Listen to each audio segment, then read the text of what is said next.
And welcome back, everyone. Welcome back to the finale, the end of Masters Coliseum 7. The playoffs have been a grueling tournament so far, going through multiple weeks here, the group stage into the playoffs, into today, the grand finals. We have 2 players left. The music is so ominous. it's so ominous. Oh my god, it's so intense. We have 2 players left here in the grand finals. We have our Zerg in Serral and our Protoss in herO. We just bore witness to herO making his way through the other best Zerg players in the world. herO, he knocked down Dark, the best Zerg player in South Korea, and he knocked down Raynor, second only to Serral in Europe. And now only 1 Zerg remains. herO, clearly his PvZ is on point. Clearly he has the best Protoss versus Zerg in the world, surpassing that of Showtime, of Max Packs, of Classic. Does he have what it takes to bring down Serral? That is the question. No vetoes, as this is a best of 9, not a best of 7. 9 maps in total. Our map order is upon us. Serral clear. Oh my god, the map order is wild. We have Equilibrium into Golden Aura, into Radis's Station, into Hardlead, Alcyone, Oceanborn, Hecate, Solaris, and Site Delta at the very end. What's important, regardless of how the series goes, regardless if it's one-sided or not, Equilibrium and Radis's Station, the most vetoed maps in the map pool, will be a part of this broadcast. Oh boy. Oh boy, let's go, Poppy, let's go. Not the most balanced of maps, considered to be very friendly towards Zerg and Protoss respectively, so I'm ready. I am ready for it. Equilibrium considered to be the Zerg map in the map pool, Radis's Station being the Protoss map in the map pool. That is why they've been consistently vetoed time and time again, but now we're going to be featuring them here tonight. And here we go, we're diving into game number 1, and spawning in the top right hand corner of Equilibrium, we have Serral for Basilisk. And in the top left, we have his opponent for CranKy Gaming. It is herO. Here we go, and again, as a bit of a reminder, again, this event has been running for the entire month of January. We've had qualifiers into the group stage, into the main event. A big shout out to our lovely sponsors as well. Shout out to Doyu, Honkai, StarRail, Tidal, Autofool, and Bill. Thank you so much for the support. Again, this event has been amazing, it's been beautiful, and without these sponsors, this event would not be possible. Not just this event, but also World Team League and Kung Fu Cups alike. Big shout out to SC Boy for hosting this event, for commentating in Chinese, and for bringing this all together, making this dream a reality. It's been beautiful. It's been beautiful. And again, it's a really good kind of way to get an eye and get a read and get a feel for how these players are leading into IM Katowice. IM Katowice is in 2 weeks, and very little time before IM Katowice is upon us. So really good to get a read on the state of play for all these players leading into it, their mindset as well. As a reminder as well, this is a premier event. There is over 4,000 USD on the on the line, over 4,000 USD prize pool here for our players. They're duking it out. It all comes down to this. It all comes down to this final best of 9, and we do have a herO being a little bit cheeky with our first perk. Let's go, Bobby, let's go. We are starting off with a proxy. So we have a hatch gas pool opener from Serral, standard opener from our Zerg player. We are not rushing into the gold as the natural. Now this is the thing about Equilibrium. Talking a little bit about the map. The map, it's big, it's huge, a lot of bases, long rush distance by ground, and there's a gold base that can be taken as a natural, or even a third base, or even a fourth base quite early on as a Zerg player. Very difficult to punish. And herO's response to Equilibrium is to go for a proxy. Gateway is on the way, so it's going to be a 2-gate opener out of herO. A lot of aggression is going to be applied here early on. Serral is poised to scout, though. The Overlord makes its way over towards the gas geysers, towards the steam vents, and Serral will scout the proxy gateway. Big moment here for Serral. Big moment. Oh, there we go. I don't know why this guy was here. But a big scout here from Serral. He's fully aware of what's going on. Serral is still committing to the gold, by the way, which is crazy. He's rushing into the gold base as his third base location. Serral at least knows to be wary of his opponent. Lings are on the way more than normal. Usually you make 4 lings. We do have 6 lings, now 10 lings in production from Serral. Again, taking this very seriously. His goal here is not just to save his gold, but to deny and shut down the proxy.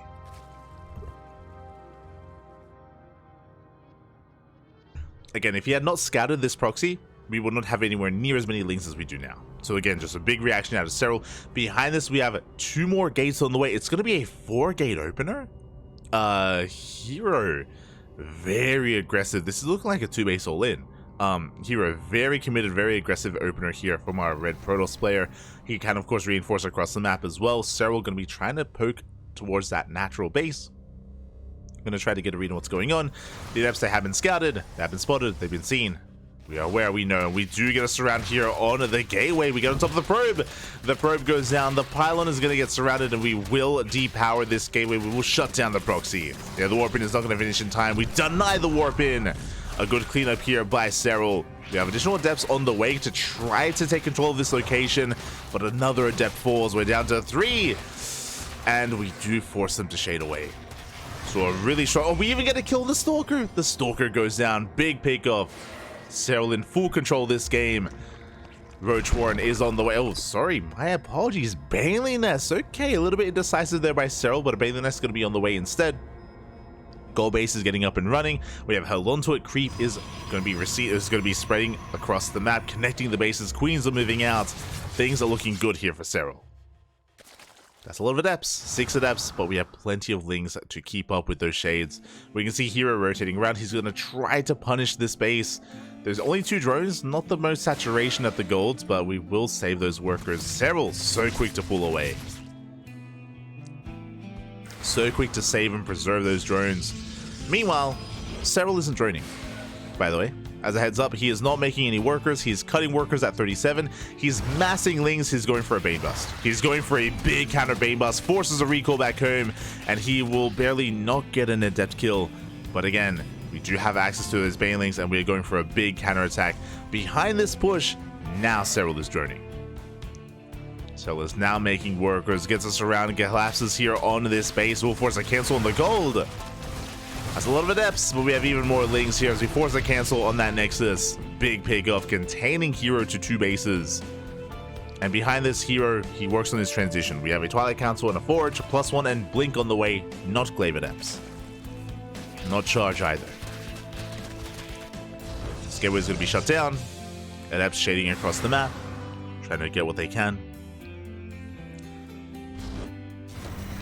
We'll see if we can manage to get across the map and deal any economic damage. So far, Serral, he's re-droning. He's catching back up in the worker count. Adepts, they do shade in just in time, but we're looking for another cancel. But we will not get it. Wise move out of Serral, does back off. Banelings are on the way. And Serral, with this Baneling army, he can try to get us around and collapse on these adepts. He can try to catch them. That's what he's hoping for. That's what he's looking for. Adepts say shade pass. Lings have been spotted. Adepts have been seen as well. No shade. Oh, no shade, which means we collapse on this army. We get a surround of clutch force fields, but the Banelings, they will connect and we clean up every single adept.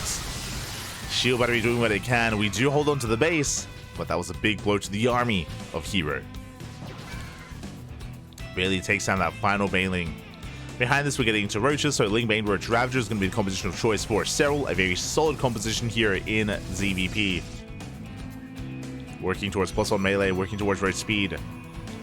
Meanwhile, herO behind this, getting into his own Immortal production, or Robo production. 2-2 on the way, 2-1 even on the way. Getting into a gateway-centric army. He does have Blink on those Stalkers. Prism is making its way, or soon to make its way across the map. Until then, though, Serral is looking comfortable. Serral, he's deflected any kind of aggression. He's been applying a lot of pressure to herO, delayed the 3rd. Serral has been able to saturate his goal base without too much issue, and he's double expanding. Serral, he's taking his 4th and his 5th base at the same time. Plenty of creep here, and again, Serral, he is looking so comfortable right now. Which is kind of what we expected on Equilibrium. Like, It's also why herO wanted to go for a proxy, and it looked like a setup for a 2-base all-in. Look, again, it does make plenty of sense here, given the map, given the situation. That's the downside here of best of 9s, is you're not able to avoid some of these quirkier or difficult maps. But of course, you know, herO can have his way with Serral come right at the station. I guess, you know, it's a bit of a give and take. We'll get there, we'll get there. As for now, herO going to be pushing towards the south. Takes down an Overlord. You see Serral coming in from behind. So far, decent force field slowing down some of the army, but we're getting trapped, we're getting cornered. There is no way out of this. Biles able to connect, shutting down those force fields. And it looks like there is no recall either here, as herO is going to be bleeding out so much of his army. At the same time, though, big warping across the map. Massive Zealot warping into the main base, dragging away the Roach Ravager and allowing the Stalkers to escape. Big moment here for herO. He does manage to get away with some of those Stalkers. The Queens are going to be going down as well. Another big warp in. We continue to reinforce, getting even more Queens in the main base. We got a handful of drones. herO, he is fighting back. Behind this, we got 2-2 on the way. Sorry, +3 attack, +2 armor on the way for herO, alongside Immortal production. But again, herO is still looking for more damage.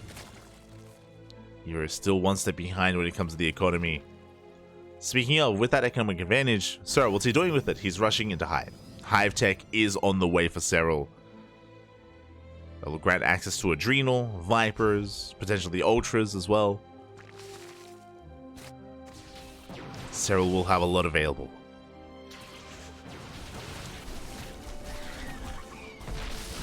Oof. As we do see herO trying to threaten that main base. But this time we're in position. This time Serral, he's about to max out. He's about to max out. He is by far just superseding the army here of herO, just exceeding the army of herO in so many ways. Not the most efficient army, Lingbane Roach Ravager, but I mean, the size is still pretty terrifying, and herO, he needs time to recover. He needs time to just turtle up, get his 4 and then 5 bases up and running, and max out himself. It's still a ways away from that. We'll see, can he somehow survive? As here comes Serral. Pushing on forward off of creep. It's going to be a little bit difficult for the Lingbane to engage. Going to be able to kite back.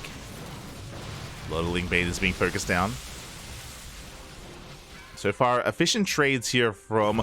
No, the Immortals! I was going to say efficient trades from herO, but alas, the Immortals get caught out. The Prism goes down as well. Big pickoffs. Ay, ay, ay.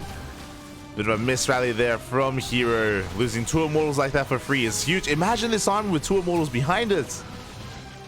The Immortal count was reset. The Prism went down, and Serral doesn't have to worry about any kind of counterattack. He can focus on the main push. And even if this isn't the most efficient trade out of Serral, he's still trading. And he can afford it. herO, not so much. As we dive on forward, we take down the Archon. There's 1 Immortal behind this, putting in a lot of work. But we're slowly breaking through the defensive line here of herO. He's running out of Stalkers. Forced to pull back towards that shield battery. The yoink! We end up abducting that final Immortal as well. Out of range of the shield battery. Oh my god, the Biles! The Biles are brutal. Serral, he's just backing off. He's regrouping, reinforcing, waiting for the links to come in. Now he can collapse. Now he can collapse on those Stalkers. Goes for the surround. As he pushes forward, this 5th base is going to be exposed. We can try to shut it down. Instead, we go for the Archons. Another Immortal arrives. herO, he's holding. He's forcing back the army. herO, he has a decent economy behind this. Remember, he did double expand as well. He took his 4th and his 5th. He's on 72 workers. herO just needs time. But that's 34 Banelings. That's 34 Banelings on the way. And I love the Drop-a-Lord play from Serral. We have 6 Drop-a-Lords in production to try to bypass the main army, bypass the defenses, and go into the main. Or go wherever we so choose. I do love this from Serral. He's rotating around, pushing towards the natural base. herO, he's in position. Ooh, as he's out of position when it comes to the gold. The gold base is exposed. We do collapse on it. Bar's going to be connecting. And the Nexus should be going down at the same time. Baneling run by in towards the 5th. No reaction. Big connections. 15 workers go down. 15 probes do fall. At the same time, herO, he dives onto the Viper. Bold move from herO. 1 Viper for a handful of Stalkers. We'll lose 2 in the process. Good pick up there by herO, but this base should be going down. The Biles, they barely do miss. They don't connect with the Nexus. Oh god, but we just have an overwhelming Roach army. The Banelings, they roll in once again, and the base will fall.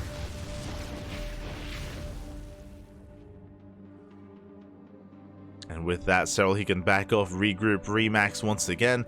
You can see that Serral, he's just been left alone this entire time. There's just no counter damage, no counter attack whatsoever. He does catch wind of the Prism. The Biles! Show us the Biles! Oh my god. Shaking my head.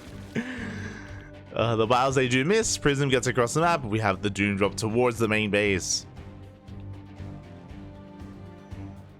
And again, herO, he's still just treading water.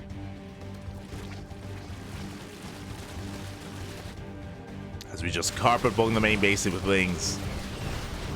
We just dive on in, drag the army out of position. A lot of Stalkers here in the main, and that means that Serral can push towards the 5th with his Roach Ravager. They're gonna be able to push on forward, focus down whatever he can. Baneling's rolling in towards the mineral line. Would you pull back? So again, what I will say is that herO, he's still barely holding on. He has 65 workers. He just lost 9 probes, which is less than ideal. There is a world where if herO is able to survive a little bit longer here, he can max out with a pretty robust army. You know, he's building up the Immortal count. He's building up the Archon count. He's at least retaining his high-tech units. Here we go. hero's pushing. Is moving out. Doesn't have his War Prism to reinforce with his army. It's over-threatening the main.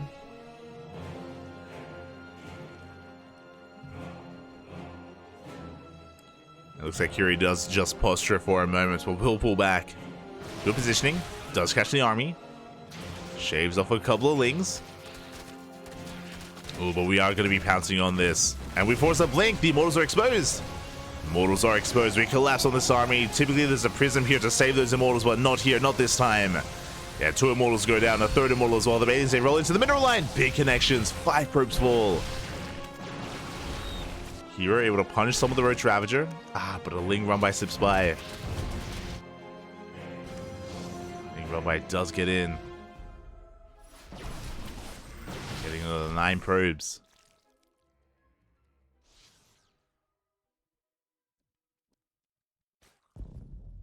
With that, Serral, he still just maintains control of this game. Throughout all of this as well, he's been teching, which is great to see that Serral, he's working towards a Greater Spire. 2-2 is quite late, actually. I'm a little bit surprised that, yeah, I guess we were focusing on +3 melee. But he's working towards a Broodlord transition. And as we've seen previously, Broodlords, they can have their way with this ground toss army. Whether it's Broodlords, whether it's Lurkers, both are good options. Broodlords are a little bit more awkward to get into, but I mean, he's already got the Corruptors. Already shooing away that Prism. As herO, he's been holding his own for quite some time, and this is what we were speaking about. I mean, we were just left alone for a couple of seconds, and herO is now almost catching up in supply. He's been building up those Archons, building up those Immortals. And herO has almost caught up. And we don't have Broodlords yet. herO, can we bounce back? Again, herO, he's got a death ball of an army. He can take a fight. Bear that in mind. No Storms, though. That's a lot of Banelings. Again, Storms will be beautiful right now for herO, but he still doesn't have any 5 high tempo on the way for more Archons. Banelings are rolling in. And we crash into the army. Archons, they do tank quite a bit, but we're breaking on through. We have Immortals coming in from behind. Just the one Immortal, and it's so exposed. Is gonna survive. Oh my god. But again, herO, he worked so hard to build up that army, and suddenly his army gets reset. Loses a massive chunk of his Archons. The Immortal count was reset. He's got 1 Immortal left. And that means herO has to back off again. He did so much to build up towards maxing out, and now he has to fall back, and Serral can remax over and over again with more Lings, with more Banelings. Denies the center base. Oh, even catching some of these probes as well. Long distance mining. And Serral, he can just keep pushing. The Archons are exposed. They have no support. And with that, we take down the Immortal. We take down even more Archons. But as they get into the mineral lines, it looks like finally the economy of herO has been broken. 31 probes go down. And we're going to get a kill on that Nexus. Oh my god, Serral, he's all over the place. He's at the 3rd, he's at the 5th. At the same time, a herO going for a desperation move, going for these big Zealot Warpins into the main. Doing what he can. Does get a kill in the bathing nest. That's something.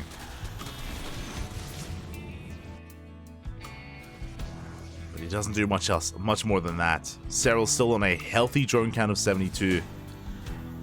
He's got 2-2 as well.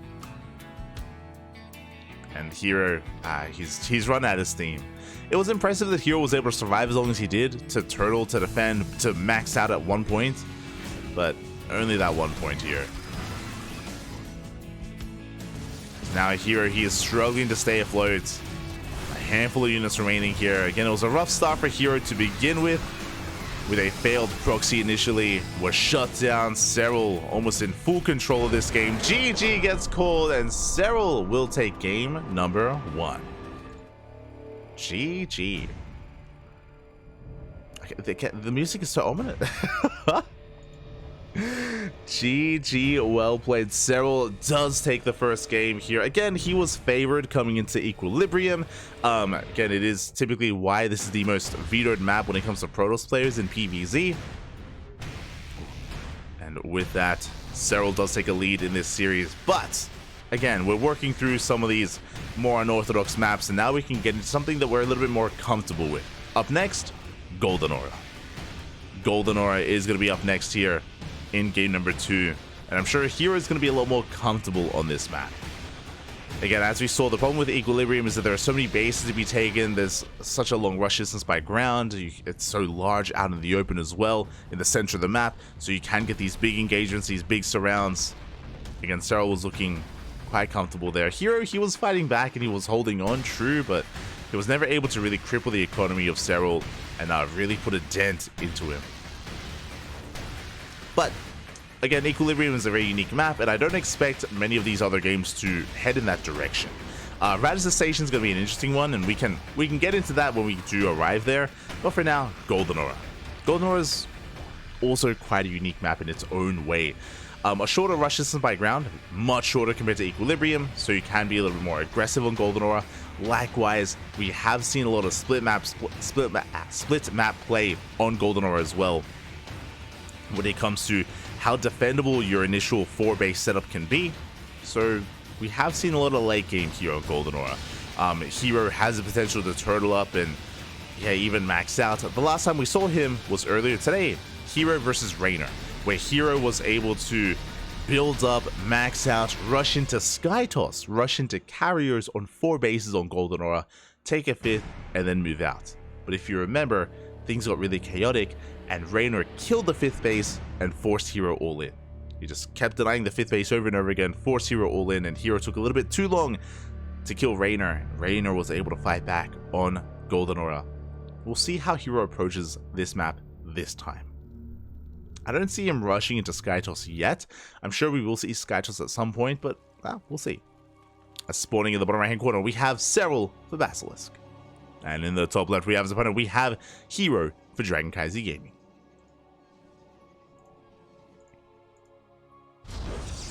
We go. Zerg music. We will have Protoss music if herO wins. Oh, that'll be interesting. If they have a different theme, depending on who takes the game, that'd be cool.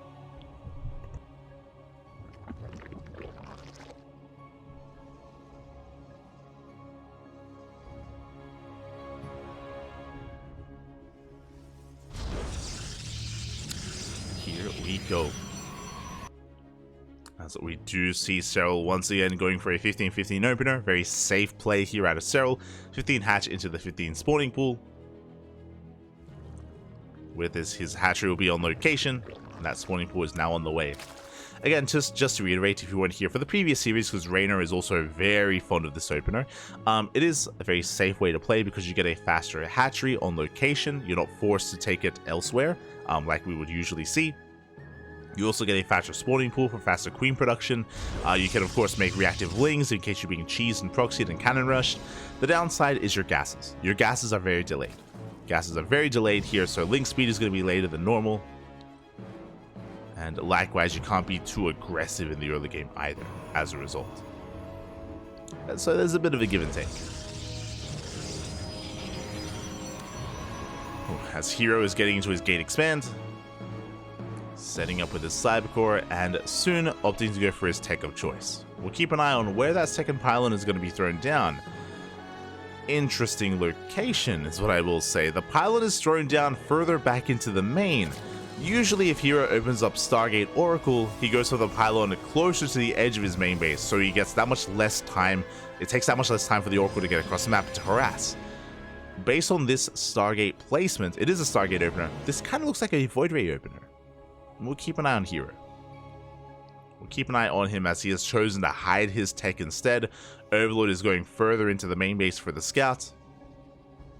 And we'll see if there's a reason for that. See if there's a reason for hiding the tech, or if it was just more mind games than anything else. Which is possible. Could it just be mind games, as Serral does get confirmation, does get eyes on the Stargate, is aware of the tech. Meanwhile, first Adept is getting across the map. Again, as a reminder, Serral did open up. He delayed his gases for quite some time, and yeah, as we expected, because the Stargate was thrown down further and closer to the main base, it's a Void Ray opener. It is going to be a Void Ray opener, which does make sense. Again, we weren't really too concerned with getting across the map too quickly. Adept shades into the main base, and herO, he sees how late the gas is. Gas mining just now commencing for Serral. No link speed whatsoever. It means that herO can be a little bit more careless with this Adept because a link counterattack is not possible for Serral. Ooh, as the Adept goes down. Serral working towards a faster third, droning up heavily. And we'll see if herO can punish this greed of Serral. He can punish how late that gas is. Void Ray comes out, we shut down the first Overlord. Now Serral's in the dark when it comes to the tech of choice. And what kind of tech are we going to be working with? The other thing available here for Serral is that he can skip link speed and he can go straight into roaches if he so chose to. So we'll see how he uses that gas and whether or not he does invest into link speed. Spores are on the way, queens are amassing. And there it is, it's going to be the Twilight Council and a Forge as a follow-up. Standard follow-up here. Even though we went for a Void Ray first, even though Serral is in the dark as to what's happening, it's going to be standard play from here. Which is actually what we've been seeing from him today, despite going for Void Ray first. We saw it even against Raynor, as we do dive pretty far here in to kill that Queen, and we do get it. Queen goes down. Bold move here out of herO, was worth it in the end. Meanwhile, link speed is being researched. Again, very late link speed from Serral. As the Adepts shade in towards that third base, we focus on one of those drones. Ooh, and we will get another. Again, two Adepts, they do one-shot workers, and we get 3 in total. We get 3 drones. And again, even though we're losing some of these Adepts, there's no threat of a link counterattack because link speed is still not done. So herO, he is safe and sound. Back at home, we're working on +1 in charge. Now, if you were here earlier, oh, let's go! I was going to say that herO has been very fond of going for 8-gate 3-base charge attacks. He's been very fond of it here. He did it against Dark, he did it against Raynor. This is different. He is going 4-gate charge into double robo production. What looks to be double immortal production. Oh boy. Link Scouts coming in. Link speed is done, and we do come in. We do get eyes on the Zealot army. We also get eyes on the Robos. Big scout for Serral. He is aware of what's going on. Roaches are in production. And again, I'm sure Serral did watch the series against Raynor and Dark. I'm sure Serral... I kind of like this, actually. It looks like Dark, he's faking out his committed Roach play. He's forcing out a lot of Roaches... Sorry, committed Zealot play. He's forcing out a lot of Roaches from Serral, when really it's only one Warpin of Zealots. Can we force a cancel? Oh, Stays Trap will go off. We do get some good surface area here on the 4th hatchery, and it looks like we will force a cancel on this base. Very nicely done. Behind this, double herO, double immortal production. I like this response out of Serral. He's aware that his opponent has charge lots and soon to be immortals. None of that shoots up. Spire into mutas has a lot of potential for damage. Now, herO is going to be transitioning out of charge lots into Blink Stalkers. Blink is on the way, that is true, but Blink Stalkers, they're okay against mutas, they're not amazing though. herO, he needs confirmation, he needs to scout what's going on so he can start up Phoenixes. He has that Stargate, just needs to get a read on what's happening, just needs that scout to know that Phoenixes are going to be necessary. So far, he's in the dark. As we're pointing out here, Spire still not scouted.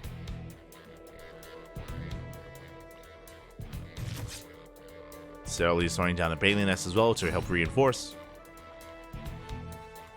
To help round out his army.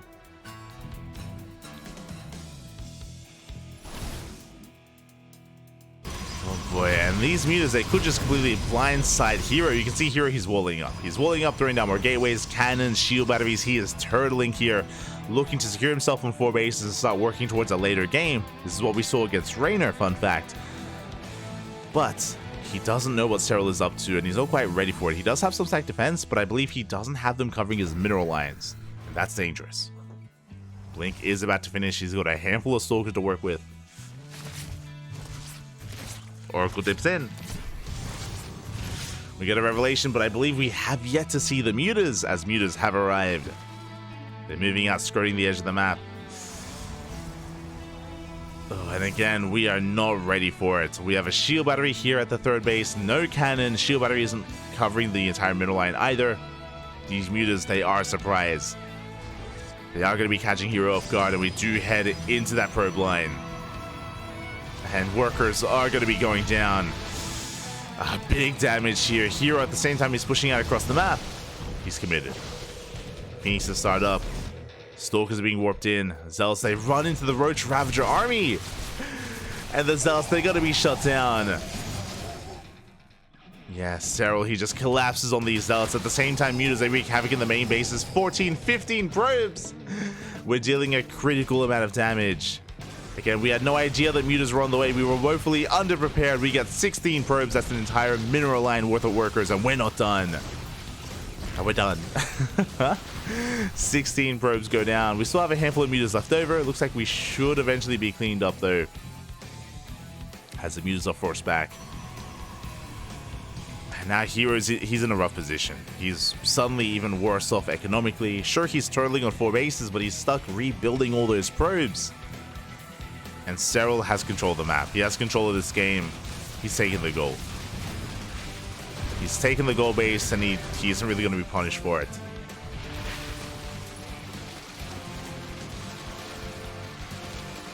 From here, Serral, he can double expand. Hive is about to finish up for Adrenal, working towards an Ultra Cavern, Greater Spire, Vipers. Serral can kind of get into whatever he wants from here. Now, what I will say, as Bailings are rolling in towards the mineral line, oh god, clutch force fields, very nice force fields, oh my god. Despite that, the Bailings, they do crash in, nonetheless, it's still just such an overwhelming Zerg army. We head into the mineral line, we will barely make it in, and we crash on forward. 14 probes go down, and so will the Nexus. One more volley, we do get it. The base does fall, and herO, he's hurting. He's hurting so much right now. Again, the muta switch caught him completely off guard.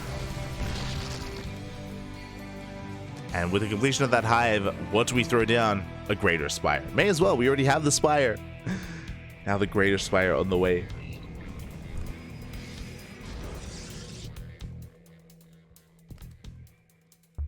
Serral going to be working towards Broodlords. He's already got his goal base up and running. Taking another expansion on the right hand side. Lings, they come in for a cancel. Ooh, and we do force another cancel. Ay, ay, ay. herO just cannot get his 4th.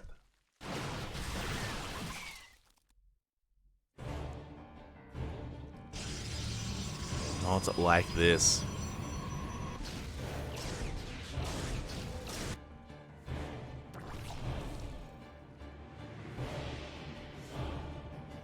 Isn't this a map every Zerg vetoed against Protoss? There's no vetoes. No vetoes in our best of 9. But when it comes to this map, the biggest feature here is, as we're seeing, like, herO's trying to turtle up. Like, you can set up one of these 4 bases very well. As I say that, herO can't actually hold on to his 4th with it, which is something that we don't see too often. But, like, Protoss players, they can turtle up here and they can max out on Skytoss. That is true. The downside for Protoss players on this map is that it is very easy for the Zerg player to gain map control. You can see here that Serral and even Raynor before him, and even Dark before him, you can gain map control, you can take every base on this map, and economically you're going to be perfectly fine. It's going to be so difficult for the Protoss player to expand and take a 5th. This is applicable to both PvZ and TvZ on Golden Aura, where very often the Zerg player takes control of the map itself, and the Protoss and Terran have a hard time taking a 5th base and taking a 6th base as well. And we do end up in these kind of like mined out situations because there aren't that many bases on this map. Meanwhile, Broodlords have arrived. Hive is done and Broodlords are pushing in. We have Queens underneath them to support and to transfuse. Are we overextending though, as we do need some ground support? There we go, 1 Broodlord goes down. Good pick off there by herO.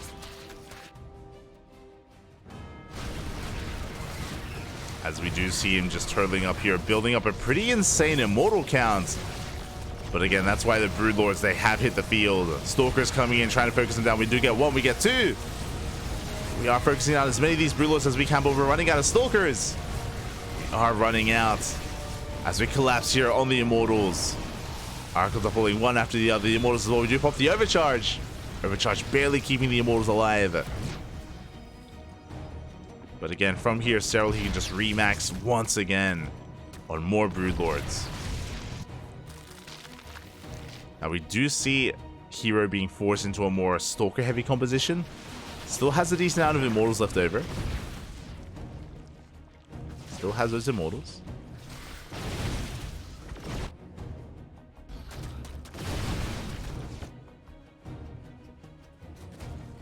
As the Prism does slip into the main base. Corruptors are nearby. Prism does have to take care when it comes to getting out of here. And again, Serral just poking and prodding wherever he can. herO is trying to sneak out a 5th. He's trying to sneak out a 5th base, but Serral has eyes on it. And again, he should not allow this 5th to get up and running. With the amount of map control that Serral has, the 5th should not get up. But we'll see if we can somehow squeeze it out. There we get a surround. We force a cancel. Aliens, they crash in, they depower the robos. Again, herO, he's still struggling to hold on. Now, just like the previous game, herO, he's on the road to maxing out. Doesn't have a good economy, but herO, he's so close to reaching that critical mass of 200 supply. And what kind of army composition are we working with? We have a handful of Archons, a handful of Immortals. We have mainly a Blink Stalker-based army. Oh, and we have the Storms. Decent Storms here. We do graze the Lings. But we don't have that many Storms left. I think we have 1 more in the chamber. Good kiting so far with the Broodlords. 1, a Broodlord goes down. Decent Storm here on top of the army. And we commit, and we pounce with the Ling Bane. We were waiting for the blink from herO. He exposes his Stalkers. We collapse on his army. And the Stalkers are getting annihilated here. Serral taking a beautiful fight. You can see herO trying to punish these Broodlords. He goes for another dive. He gets 1 Broodlord, but only 1. Just really good positioning here from Serral, making sure that his Broodlords are never exposed. He always has something to support them as he babysits his siege units. And again, there's just no good answer. Stalkers, they can deal with a low amount of Broodlords, but at a certain point, they are just not enough. Without Skytoss, Broodlords, they reign supreme. GG gets called, and Serral will take a 2-0 lead in our grand finals. GG. What is this music?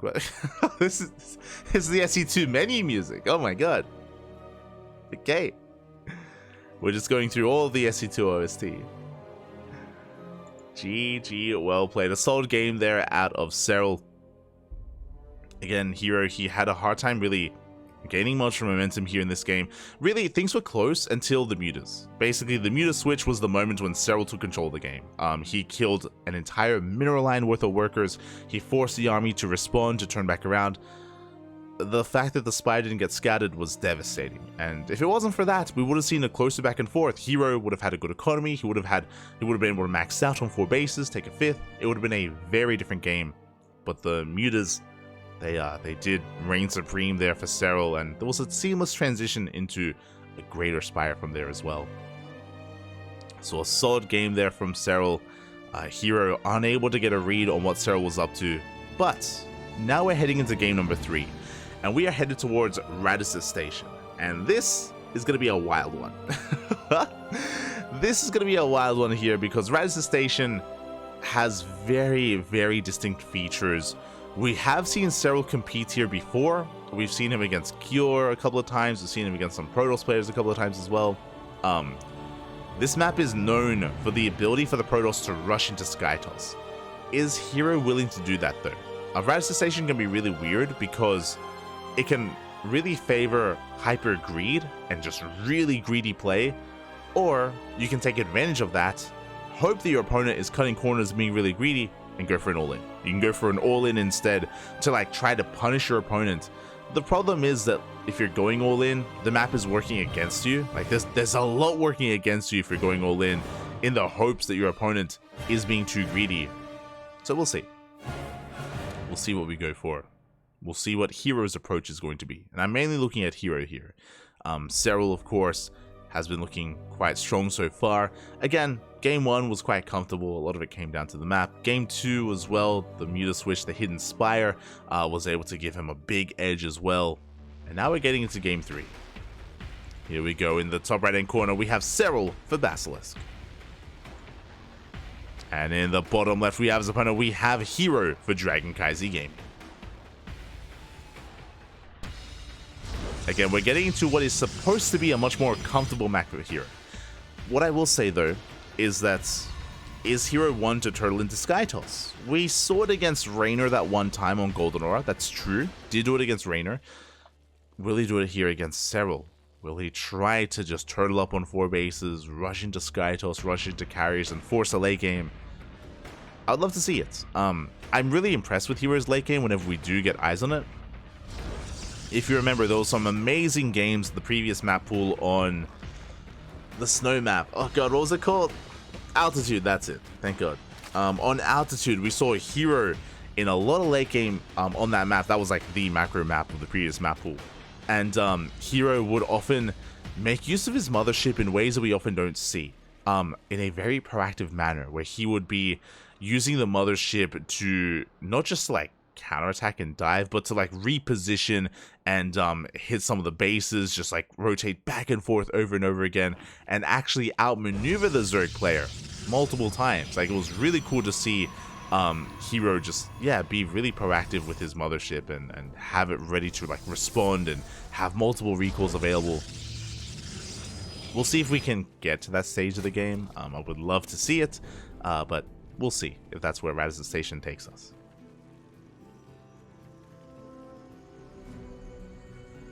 And Altitude is still a very different map compared to Radis's Station. This map, of course, has a pocket base. There's a pocket base here, a free third or a free fourth, essentially. The fourth base as well is very defendable. A lot of choke points, only one avenue or one point of attack, so very easy to defend on 4 bases. Likewise, the rush distance by ground is the longest it is in the entire map pool. Longest rush distance map in the map pool. As we do see Serral. Interesting. He has, oh my god, he has been going for some really economic openers. We're going gas first. We're going for a link flood. Okay, I mean, Serral, he knows that there's certain features of Radis's Station he doesn't want it. He doesn't want a long game. He doesn't want a late game on Radis's Station. Going for a massive link flood. Behind it, he's rushing into a lair. The lair is throwing me off. This lair could be for a Link Queen Nidus all-in. It could be for Drop-a-Lord play.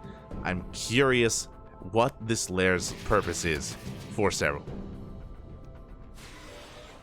As we are sending more and more links across the map, Serral, he's cutting workers at 19. Serral, he's completely all in. It's all or nothing for our blue Zerg player. Again, he knows about Radis's Station. He's like, nah, I don't want to get into a late game. I don't want you to get into your Skytoss. Not on this map. We're ending this one way or another. herO does fully wall off. Lings, they do slip in. Again, the fasting speed catching herO a bit off guard. Does lose a probe. Morlings are amassing. The wall is a wall. Lair is done. And there it is. Nidus. Nidus Worm on the way, and Dropper Lords as well. ¿Por qué no los dos? Why not both? I was like, is it one or the other? Is it Nidus or Dropper Lord? It's both. We have Dropper Lords to get into the main base. We have the Nidus to reinforce as well. Again, completely all in here from Serral, and herO doesn't know. He's still in the dark. He's now checking with the Oracle. Does confirm the lack of saturation. Alarms should be ringing here for herO, throwing down shield batteries, but he doesn't see the Dropper Lord. No! He doesn't see. He's expecting a push here at the front door. Dropper Lords into the pocket. Dropper Lords into the main base. Nidus on the way as well, and herO sees nothing. He has no idea the Nidus is in production. And the Lings, they do reveal themselves. The jig is up. Probes are going down. herO's being pulled apart. The Queens have arrived. We have an answer for the Oracles. And the Lings, they do pull back. They engage with the probes. Good micro here out of Serral so far. Keeping those Queens alive. Juggling the Queens. And the Lings, they just go to town here. 17 probes go down. But we need to do more. We need to do more than just kill probes because we are all in. The Nidus falls. herO, he's holding. herO, he's holding on. Did a lot of damage to those Queens. Shuts down the Dropper Lord. Shuts down the Nidus. And remember, herO has a better economy. He has better mining here. Serral is all in. herO is not. And Serral needs to do more. Another Nidus on the way. We're finished. We do have a tumor in the main base, which does provide vision. So we can just keep throwing down Nidus worms. Serral rotating over towards the right-hand side, getting ready for a drop into the pocket base, I imagine. And Serral is still not droning, by the way. He's still not making workers. He's still all in. It's still all or nothing. And here, as time goes on, the stronger he becomes. He's making more oracles, more warp-ins. Shield batteries topped up, full of energy. And now we're oh god. Now we're droning. That Queen is low, by the way. We could go for the dive. When we think about it. We do think about it. herO, he confirms that there's drones. He confirms the lack of third base. herO is miles ahead. Miles ahead at this point, as from this point, he can just freely expand. He can freely just take his third base. It's safe and sound. There's a pocket base here. herO was already going to be comfortable on a map like Radisson Station, and even more so, as he wants to break through the Queens. A Void Ray and 3 Oracles. He's going straight for the Queens. A high energy one as well. And we will focus it down. The Queen will fall. We get one Queen. And we're going to get another. 2 Queens go down. We get a third Queen. We could even get the fourth. Oh, we do dive into the Nidus. We save the Queens just barely. But what about the drones? Can we save the drones? Ay, ay, ay. Lings, they race back home. Getting into the Nidus Worm. Nidus does finish. Serral, he is committed. He's here hoping to deny the third. These Queens still very low. Very low Queens. We kill a pylon. Do you get a kill on that pylon? We're doubling down on Oracle production. We're still making more Oracles, by the way. Still making more Oracles, as yeah, Serral has to get the hell out of here.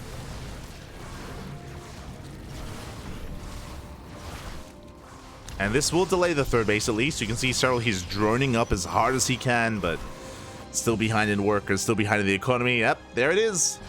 It's Radisson Station. What do we need? Sky Toss. Let's go. Again, herO, he's under no danger of dying anytime soon. Like, there's nothing threatening herO he can expect, other than the Nidus Worms, of course. But outside of Nidus Worms, like, he's fine to just take his third, probe up, take up into Sky Toss, into carriers, and it's really the pressure's on Serral here to bounce back. Does have a lot of Queens. Oh, herO overextending. Dives on top of this. We'll be losing a lot of Oracles.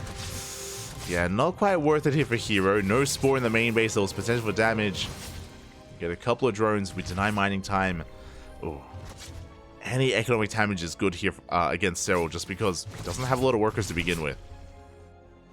He's only on 33 drones. And this is going to be a rough road to recovery here for Serral. Not impossible, but difficult. Very difficult. Almost impossible. He's getting into Hydras. Interesting.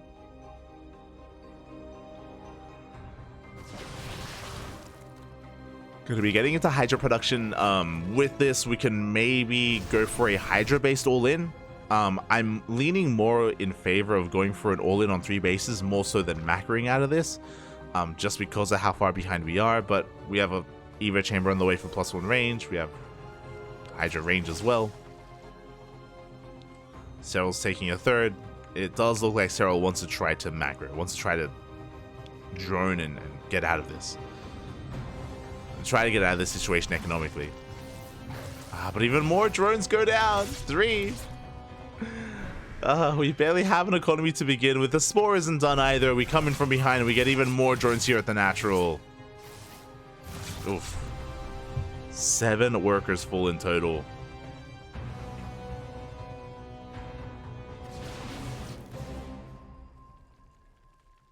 And yeah, the carriers are on the way. I do appreciate as well that herO, he's diversifying his army. He's going into Charge, Temple Archives, Archon, Storm.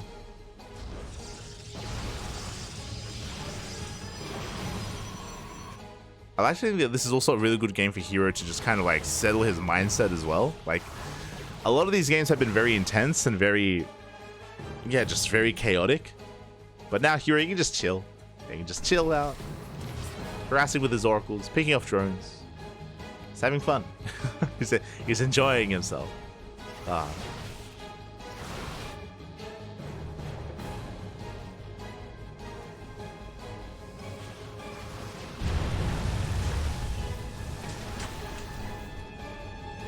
As we are going to be knocking down those rocks.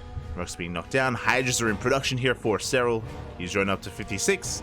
Still down to 14 drones compared to his opponent. Carriers have been revealed. Serral is now aware of the Sky Toss. And he throws down Infestation Bits. With this, he can work towards Hive Tech, towards Vipers. Vipers can support Hydras quite well. But herO still has a massive supply lead. Now, okay, is there a way for Serral to come back? There is. Ideally, there's a chance, especially because he still has like Drop Lord tech, he can maybe go for like Bailing drops, Ling Run-bys, Ling Harass, Nidus play, try to somehow cripple the economy. The problem here, especially on Radisson Station, is because it's so defendable, herO's chilling back at home. He's not moving out, he's not being active. He's not giving Serral the opportunity to actually come in with any kind of counterattacks or run-bys. Especially because of the map of choice, like there's very little... Oh, we do catch some of the oracles. Nice pickups. But there's like not really multiple angles of attack. There's like one main attack path that herO has to worry about, so attention wise it's difficult to really split apart that attention of herO on this map. And based on this base layout, herO even racing into the gold as well. Oh boy. Now what I will say is that this gold base is more exposed. It's very wide open here at this gold base location, so Serral could try to punish this. He could try to have a good fight here out in the open. Infestors are in production. Neural is on the way. That's an interesting one. Serral's main army may be lacking, but if he can neural a good amount of carriers, then maybe we can turn things on their head a little bit here. Fight back against herO.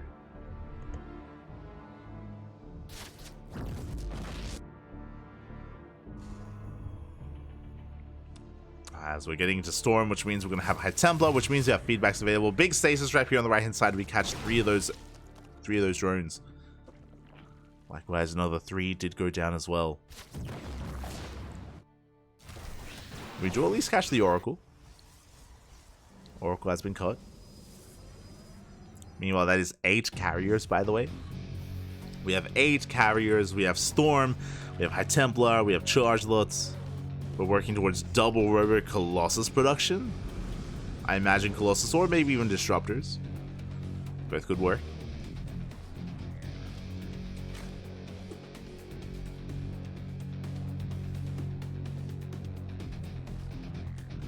Both could work here. As we're just waiting for herO to eventually max out. Serral has been able to join up quite nicely up to 71. Zealot drop, yeah, comes into the pocket base, so we're looking to deny this hatchery, and can we?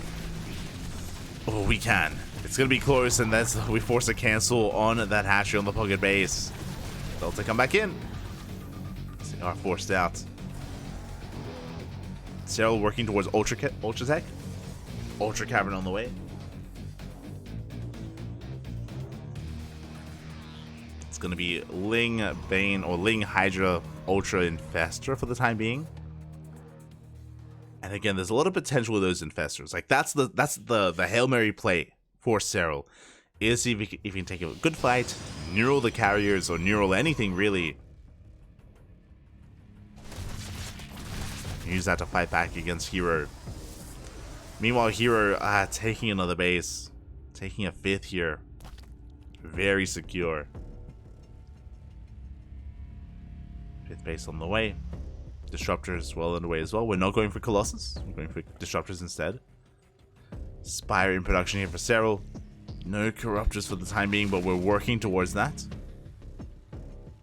How many Hydras do we have? I'm concerned we might not even have enough anti-air.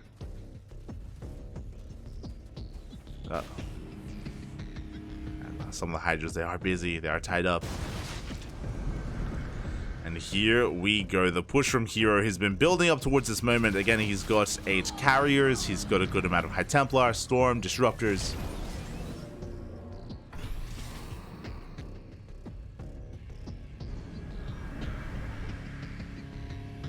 He does have a death ball of a Protoss army. Meanwhile, Serral is still working on his. So he doesn't have any lurkers. He has ultras to reinforce and mainly Hydras as his anti-air.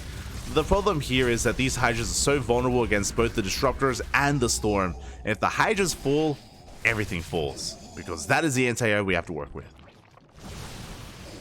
That is Hydras.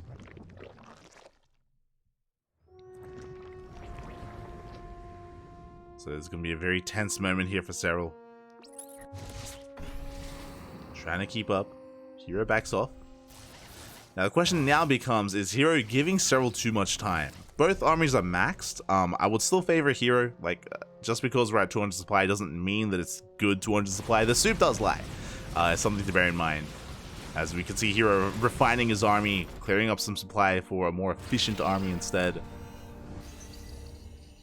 Likewise, again, we mentioned Serral doesn't have any Corruptors. He has limited Hydras. He has mainly Queens, actually, so Queens with Hydras to support as his anti-air. He has Microbial Shroud. That's going to be an interesting one. Unfortunately, Microbial Shroud doesn't help you against Storm or Disruptors, so we have the counter to that in a way.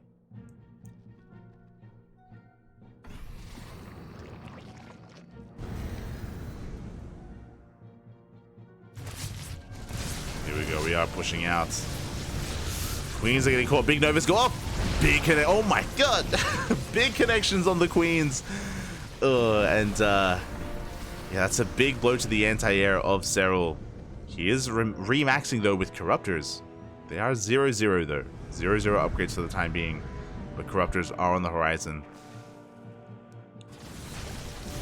Army gets seen backing off, and herO is taking a slow, methodical approach here to this fight, to this game. He had a massive lead after the failed all-in, and what did he do with it? Well, he maxed out with Sky Toss. He maxed out in the end, forces a cancel, rotates around. Big revelation here on the Infestors.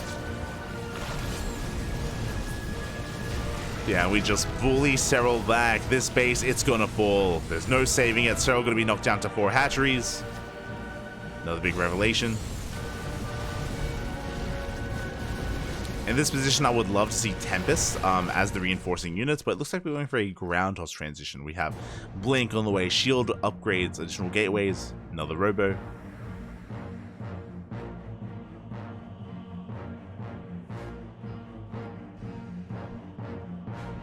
As again, herO, he's taking a slow approach. Now, because he's going slow and methodically, this does mean that Serral is remaxing with Corruptors. And he's finishing up his 1-1 upgrades. His Corruptors, they won't be, you know, horribly upgraded anymore. They're gonna have a fighting chance. We're out on creep. Army is zoned away with those Novas. Serral, he's looking for a better angle of attack. Show us the yoinks. Show us the abductions. Not quite yet, though. But again, Serral, he's hoping that maybe herO overextends and exposes himself.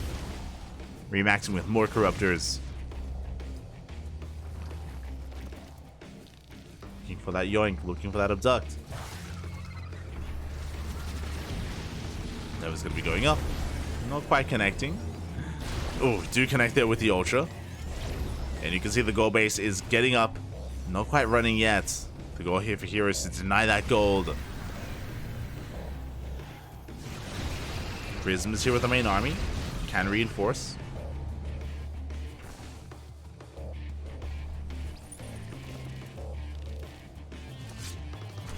Yeah, and Serral forced the back up.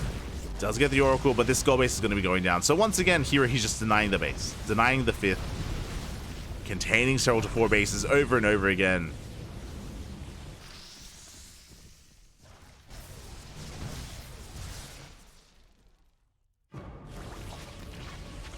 Now what's important is again that Serral, as he's been bleeding out a couple of units here and there, he's still making more corruptors. He's getting a better army. He's refining it. Good concave here out of Serral as well. Meanwhile, herO going to be rotating around once again to the other 4.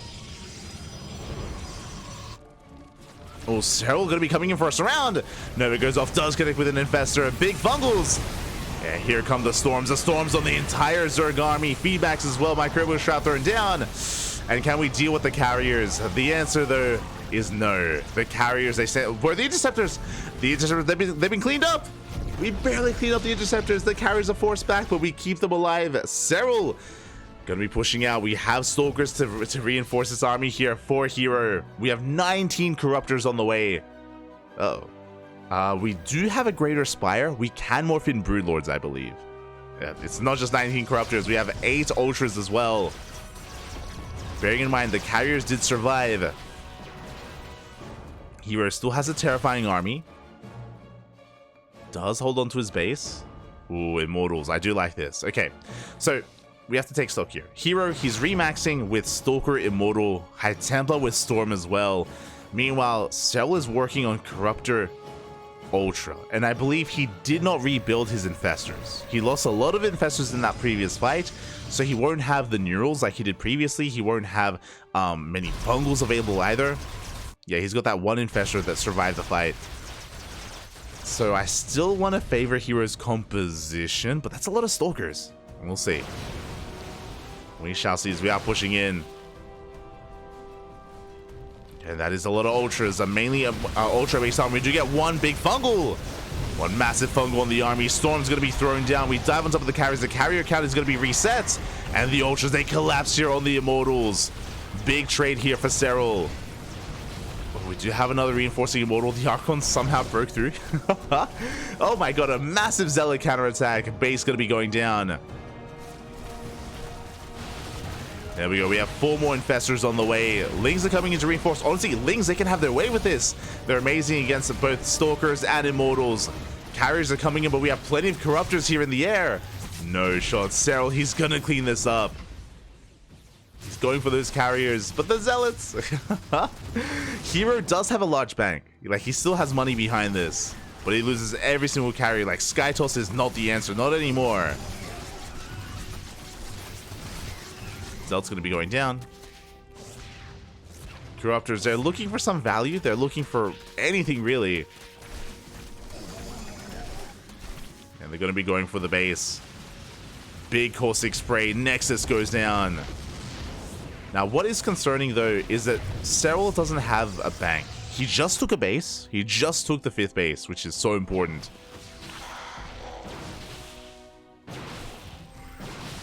He's working on those minerals. A couple of Corruptors being shaved off here. Serral remaxing with 5 more Infestors. So I do appreciate that he's going back into Infestors, going back into Fungal Growths. Broodlords are on the way. Oh, and I'm getting some deja vu. I'm getting some deja vu here. How do we deal with the Broodlords exactly? No Tempest. No Tempest here from herO. He's got a handful of Stalkers. Good Fungals slowing down the army. Broodlords are about to finish up, and Serral, again, so patient play here at a herO, but did he give Serral too much time? Did he allow Serral to build up a bank? Storm does connect with those Broodlords. Broodlords have been revealed. hero's backing off. Here he has to back off. He did kill the base though, so once again he denies the 5th. Once again, Serral is out of money, but herO, he's also running out of minerals. When I say money, minerals are running out for our players. Serral needs another base. Clutch cloak there from herO. Pushing back. Meanwhile, Serral takes down a nexus of herO. As herO pushes forward, cashes a Broodlord, gets on top of the economy, forcing Serral back. Serral forced to retreat further and further back here. He has Broodlords, but not much else. There's not much else on the ground. Fungals will be connecting. Ling's going for a big counter attack. As herO has to pull back. Has to respect those Broodlords. 25 probes went down across the map. herO forced to warp in, forced to recall. Does recall back home. And again, I feel like all that herO has to do is just rotate around, deny the gold. The gold base is being taken by Serral, and it needs to be stopped. If herO can do that, and if he can take his own expansion, ideally, that he can maintain himself. Oh, the Infestors, they're full of energy. They are topped up. Decent storms. Grazing the Lings, but I feel like maybe we were maybe a little bit too premature with that. Yeah, the Broodlords once again forcing the army back.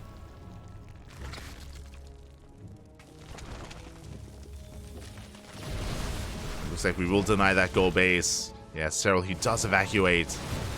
Fungal doesn't quite connect. The base falls. Oh, we do catch a Stalker. Oh, we get a couple. 2 Stalkers going to be going down, and Immortal as well. Big pickoffs. Again, trading energy for units right now. Rough trades for herO. He's being forced back. Remember, recall is on cooldown. He cannot recall. Not back home. Meanwhile, Serral double expanding. He's taking the base on the right-hand side, and it looks like he wants to retake the gold. But the army is still here. Overseer goes down. See Serral just sneaking out that drone, trying to sneak out that gold base. Still very close. Overall, I want to give the edge to Serral right now because of the Broodlords. Like, he's got so many Broodlords, and he's going to take ground toss army, and he's got even more Broodlords on the way. herO rotates around. He catches another base. Again, I would love to see a commitment into Sky Toss again for herO, whether it's like Void Ray or Tempest.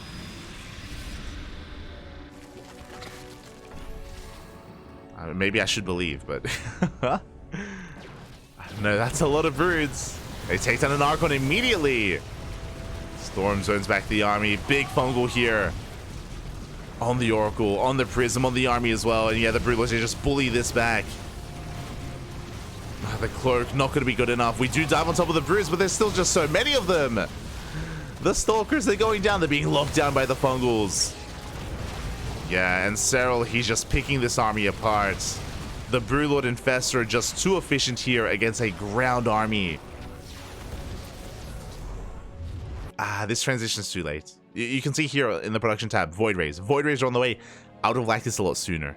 This feels too late, especially because herO doesn't have a bank. He doesn't have a base. Doesn't have mining. He's getting caught out. No god, the fungals. We catch the final carrier. It's going to be going down.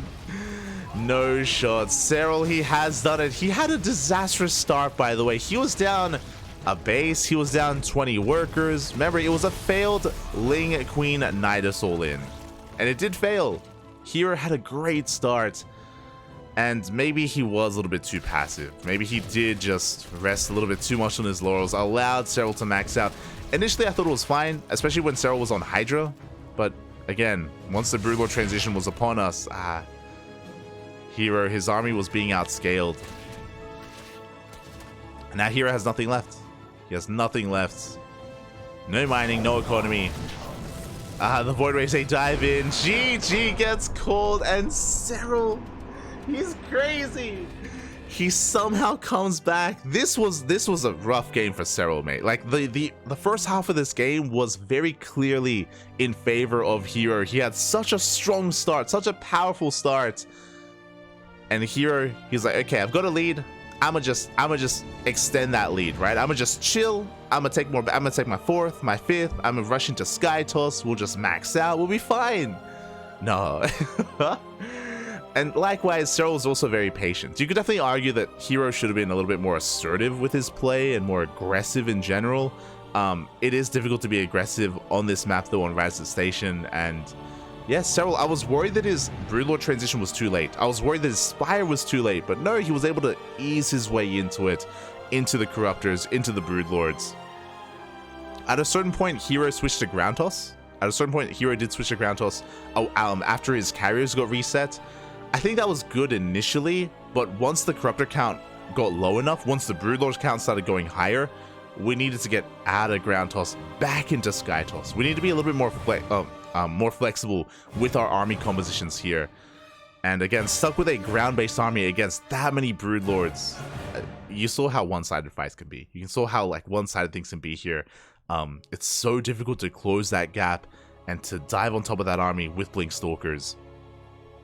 Typically you need what happened previously, right? Like I was getting deja vu of Side Delta. For those that were here earlier, we casted Raynor versus herO on Side Delta in a very similar situation where Raynor had Broodlords and he had a massive amount of Broodlords. Not as many as Serral, but he had a massive amount of Broodlords, and herO was stuck with a ground army. So it kind of makes sense, right? Like we've seen this situation play out before. The problem is that in that game, herO was doing a great job counterattacking and forcing Raynor to split up his army, split up his forces, and be caught out of position, right? On Raz's Station, it's harder to do that just because like the bases are so congested, you're not really spread out that much. And herO wasn't going for like split pushes, he was going for like these big rotations instead. So Serral, there wasn't really an opportunity for Serral to be pulled out of position and to force to split his army. So yeah, unfortunately, herO, he made some magic happen against Raynor earlier, not here against Serral in a similar position. Similar just because there was still like so much different about this kind of game state and so much different about just where we were, and that's crazy. This is a rough loss for herO. I don't blame the break. The players, they just asked for a break. They need a moment to compose themselves, and this was meant to be herO's game. This was meant to be herO's game. This was meant to be his moment to bounce back and to get a point on the board, and it's very impressive that Serral was able to hold on and to fight back the way that he did. Very impressive. Scary. Like this is one of those games that you don't just win, but you're attacking the soul of herO. Like this is a bit of a soul crushing loss here, where again, the break does make a lot of sense. I think herO needs a moment we need to breathe. We need to take a breath. We need to calm things down. You know, take a bit of a lap around the kitchen or something. We need to, because that was that's a rough loss. That's a rough one there for herO, and oh boy, we'll see if we can bounce back. We'll see if we can come back here in game number 4.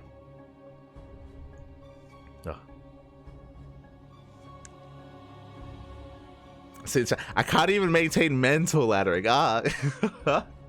That's another thing here about competitive play, you know, like some of these losses can be brutal. We've seen a lot of players get really emotional, you know. There's players like Raynor, players like Creator, right, where even Serral as well. We've seen frustration out of Serral at times, even though he's known for being like a bit of a machine, a bit of a robot, being a little bit emotionless, but that's not always the case.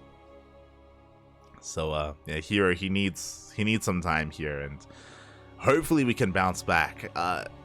Like it's really cool to see like a dominant performance, and Serral is looking scary, but I want it back and forth. You know, I want to sink our teeth into this series, and you know, have an extended series as well.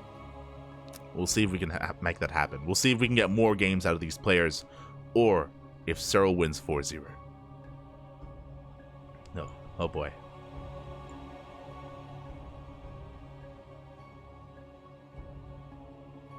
We go.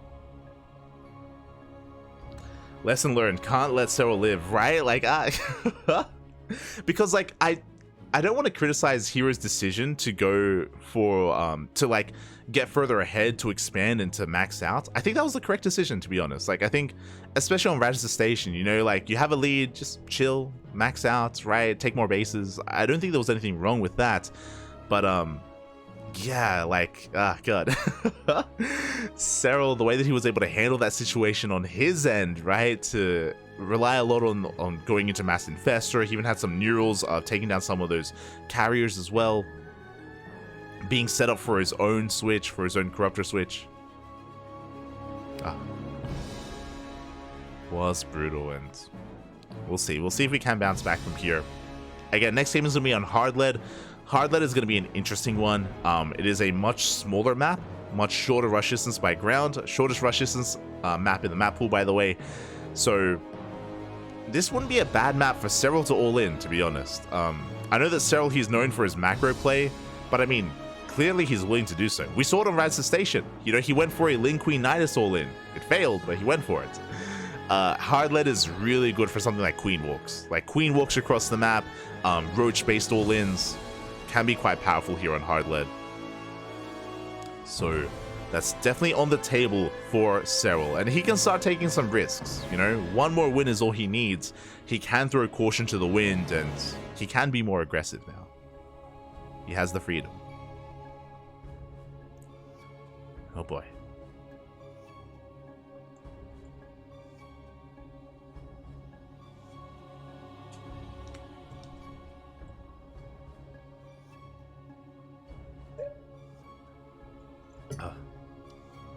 See this. I can't believe this turned into a game. Crazy, Bobby, crazy. Tis crazy. But here we go. herO, he's back. He's back. Oh, we had a short 5-minute break here for both of our players. And this is it. This is the moment. herO, he's done amazingly so far. We did talk about it leading into this. herO, he took every other Zerg player down. He took down Dark, the best Zerg player in South Korea. He took down Raynor, second in Europe, only to Serral. And now Serral is the final boss. He's the last Zerg, the best Zerg in the world, arguably the best player in the world. And herO, he's been having a hard time here. Even when ahead. Is he really ahead? Against Serral. Can we fight back? I want to believe we can. I want to believe we can make a series out of this. He needs your help. He needs your support. Give your energy to herO here. So even if you're a Serral fan, I'm sure you want more games. I'm sure you just want more games here of Serral. Let's go. Give, Bobby. Give. That's all I want. Oh, also, my apologies. I glossed over this. herO, he didn't just take down Raynor and Dark. He 4-0'd Solar as well. He literally took down every other Zerg player out there. Like every other top Zerg player. Solar, Dark, Raynor, they all fell to herO. herO has been flexing his PvZ until Serral. Until Serral has arrived. The one Zerg to stand against him. And look dominant. Look terrifying. Look scary doing so. Aye, aye, aye.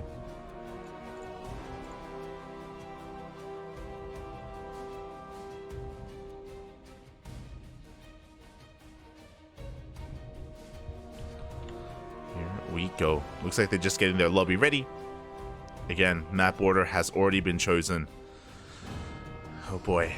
And can we get a bit of a longer game here? Are we in game? I just heard like a chrono. I'm concerned. There we go. And spawning in the top left-hand corner of Hard Lead, we have Serral for Team Basilisk. And in the bottom right-hand corner, here we go. He needs your help. He needs your support. It is herO for CranKy Gaming. Serral, one game away. One more game is all he needs to win it all and become our Masters Coliseum 7 champion. herO needs to fight back here and now to extend the series and to have a chance at forcing the ace match and have a chance at winning it all himself. Vámonos, buddy. Vámonos.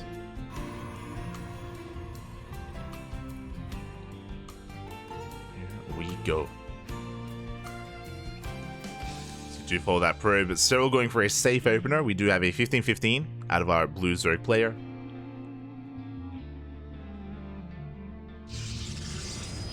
Oh, and we're going for a cannon rush. Oh my god. Okay. herO going for a gate forge. Okay, so this is not your standard cannon rush. This is a quote-unquote macro cannon rush. Pylons are going to be thrown down. Cannons are going to be thrown down as well. The purpose of this build from herO is not to go all in. This is designed to deny the expansion and to cancel the hatchery. From here, we can then expand back at home. From here, we can transition into a macro game. There it is. Cannons are on the way. Pylon has been scouted. Serral is aware. And we already have 3 cannons on the way. The hatchery does finish. And Serral, can he save this base?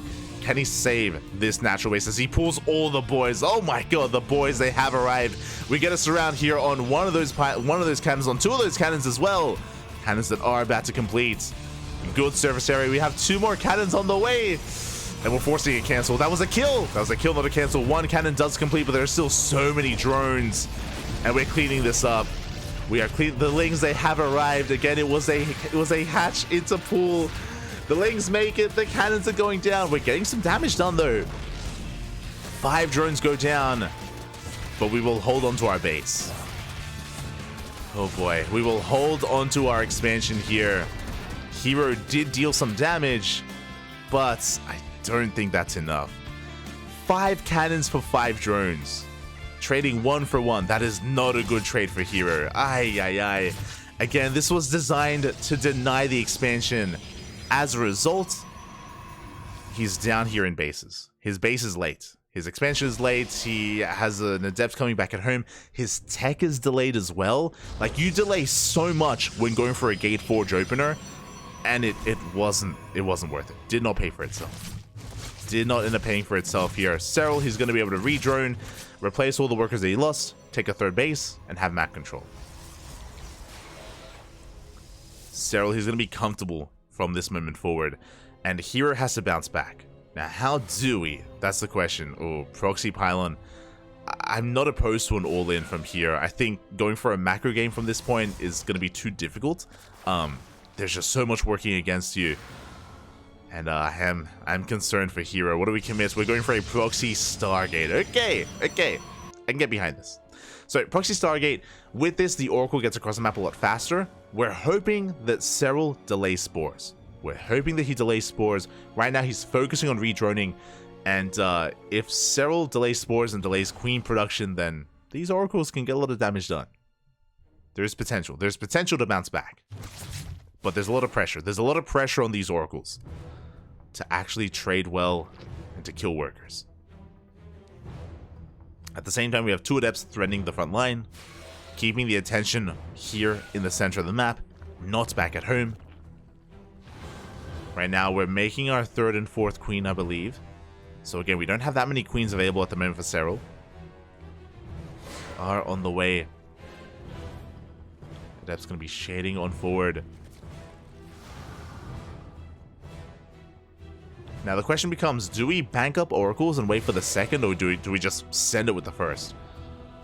I'm curious. As we are now up to 3 adepts in between the bases. 3rd base has been taken.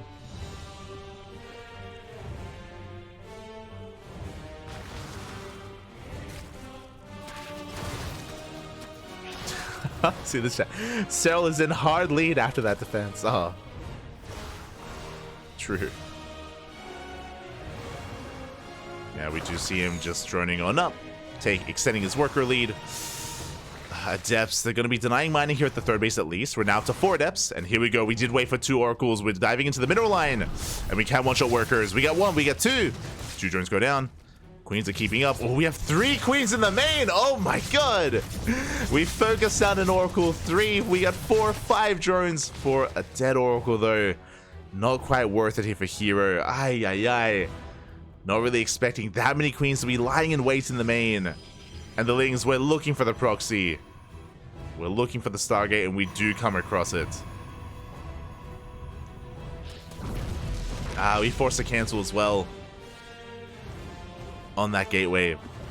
Now a third Oracle has arrived. We do force some gas geysers. We do force some gas geysers here at the third base. So we're going to be denying a little bit more mining here, but the 3 queens that have rotated over, this third base is safe and sound. Serral, he will depower, shut down that Stargate, and we're following up with a 2-base all-in. Glaive Adepts, we have 5 gateways on the way. We have a 6th gateway already done, so 6 gate Glaive Adept on 2 bases. We're going for a bit of a Hail Mary play here. We'll see if herO can pull Serral apart. Again, he's not done yet. The aggression continues from herO. It has to. Oh, he's gonna bleed out an Adept. Third base on the way. Now, bearing in mind, Serral hasn't gone into the main. He doesn't know what's coming. He does see the third, though, which again could kind of lure him into a false sense of security. Could make him believe that herO is macroing and going into a standard game. Oh, but here comes the Overseer. Big scout. Overseer poised to go into the main base. He already has the Roach Warren. Roaches are amassing. Overseer coming in is going to get eyes on +1. Here come those Adepts. Again, we need to trade well here. If the Adepts go down without killing workers, then that is going to trigger a counterattack, and then Serral can knock down the third. Like, there's so much riding on these Adepts, and this third base is going to be so vulnerable if it doesn't get damage done. Behind this, we have Blink on the way. We commit to the Shade! Oh, the Roaches, they're lying in wait here, going to be trading with the Adepts. +1, still not done. We can focus on some of these drones. 4, 5, 6, 7 workers going down. We do shade into the main, and we're getting even more damage done. So far, doing quite well here. 9 workers. The Adept's still alive, still threatening another shade towards the natural. They will be cleaned up though. And what's scary to me is Roach speed. Roach speed is 10 seconds away, and we're making Lings. As we mentioned, Serral, upon dealing with those Adepts, he's counterattacking. He's going for a big counterattack at the third base, and herO doesn't have much at home to defend. He's got a couple of Stalkers, but they don't have Blink. They do not have Blink. Where are the Lings, though? Yeah, we have so many Roaches regardless here, as Serral goes for a big counterattack. Roach speed is done. Lings coming out to reinforce, and this third base is looking so vulnerable. No shield battery, no cannons, no static defense. The Stalkers themselves going down one after the other. There is no Blink because of Glaives. And herO, he's bleeding out too much. You can see him shaking his head there. GG gets called, and Serral will take the series 4-0, and he is our Masters Coliseum 7 champion. GG. Do I have the thing? GG, well played. Ay, ay, ay. Oh, wait, no, my apologies. Sorry, I thought we were on match point. 5 games. Ah, my apologies. 5 games, not 4. I can't do math, Poppy. Oh, God. We need to fight back. No one meant. I said we were on match point earlier. Okay. My bad, my bad. 4-game lead. Uno más. He's got another shot. He's got another shot. Send him back in. But yeah, that was a rough game. So talking about the game itself a little bit here, when it comes to the cannon rush, it was so unfortunate that Serral had happened to go on for a 15-15. The purpose of the 15-15 here, one, you get a safer base, but you also get a faster spawning pool. I honestly imagine that if Serral had gone for a hatch gas pool opener, a standard opener, we would have seen more success there. It would have been a little bit, we might have even killed the base, or we would have seen a different reaction. The Lings, they came out faster, we shut it down. It was a rough position. We went for the proxy Stargate.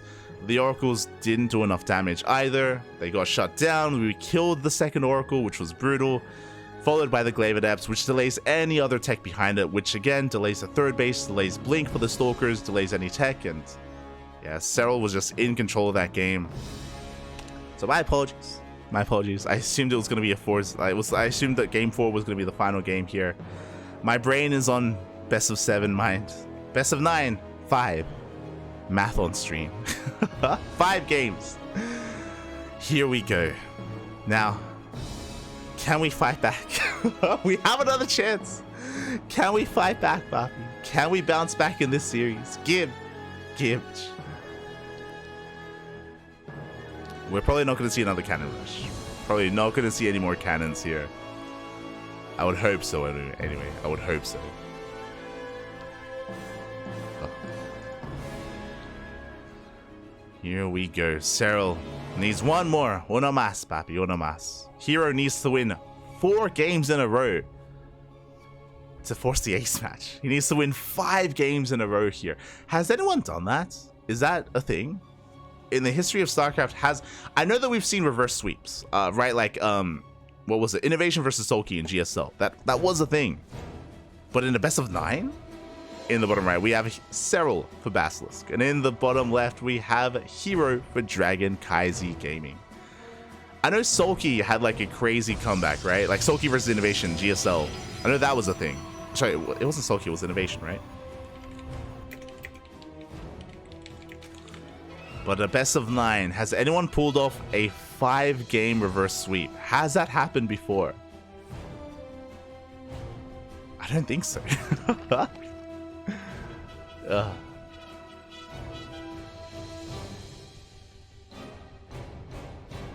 2013 Season 3 GSL. Yeah, that was a GSL 2013. Yeah, that was Innovation versus Sulky in the finals. That was crazy, but it was crazy.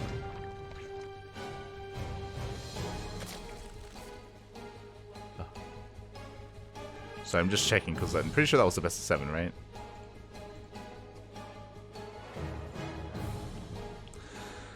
Oh boy, but here we go. We're diving into game number 5 here. We have a standard opener out of herO. Likewise, we have an interesting opener out of Serral, going for a hatch pool gas opener. So very safe out of Serral once again. This time there is no forge, there is no cannon. Let's go.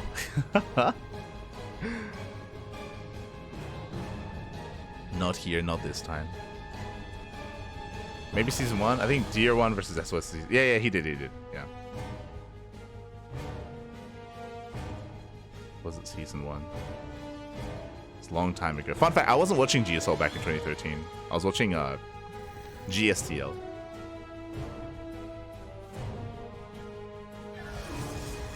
GSTL.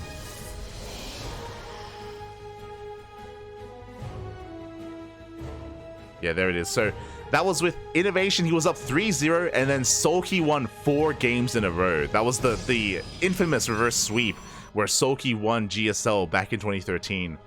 But again, have we ever had something like that before, especially in a best of 9, as we do have a Twilight Council opener. Okay, here we go. It's going to be a Twilight Council here out of herO. With this, we can go into a couple of different directions as... Oh no! The link is barely slipping in. Not like this. We're getting a free scout of the main base. We get confirmation of the Robo, and we don't see the Twilight Council, but a Robo here is a big tell. You wouldn't have a Robo here if it was a Stargate opener, so Serral, he's aware. He does see enough to tell him to be defensive, to throw down an earlier Roach Warren. It is going to be Glaives. Glaive Adepts here from herO. I mean, he wasn't doing too poorly with how much damage he was doing with his Glaive Adepts last game. He killed 9 drones. That was okay. That was okay. This should be 4-gate Glaive Adepts. Oh boy. Serral is aware. At around the 4-minute mark is when we should be throwing down the Roach Warren. For now, just going to be droning, making lings. It looks like we're pulling back into gas. We caught a glimpse of the main base there. There's the Roach Warren now in production at the 3-minute 40 mark. For now, it's 4-gate Glaive Adepts. If we pulled back into gas, this could be 4-gate Glaives with DTs behind it. We could still commit to a Dark Shrine. We could double down on aggression. Curious where this takes us. Oh. As here we go. Adept's going to be threatening the base. Prism is moving out. We're going to be committed here. So far, a really good reaction out of Serral. Safety Spore Crawler in case it is Dark Templar. We have the Spore covering the natural and the main. So really safe play here out of Serral, taking this very seriously. And it all comes down to his positioning. Whether he can keep up with these Adepts. Whether herO can pull him apart and get economic damage done. So far, the queens and lings, they do pull back. Don't commit to the shade. Adepts are getting a lot of damage done here to the hatchery. We have seen him kill the third base before. And the queens are going to have to commit here to the fight. Roaches are amassing. They do not commit to shade. One queen goes down. Good pick off. Good pick off on that queen. Roaches are going to be engaging as well. We're going to be picking up a second queen. Ooh, as we fully wall off with the sport. The sport does fully wall off. We get another queen. But we're holding. We are holding, and Serral doesn't lose any drones. Not yet. We still have a lot of adepts. We go for another big warp in.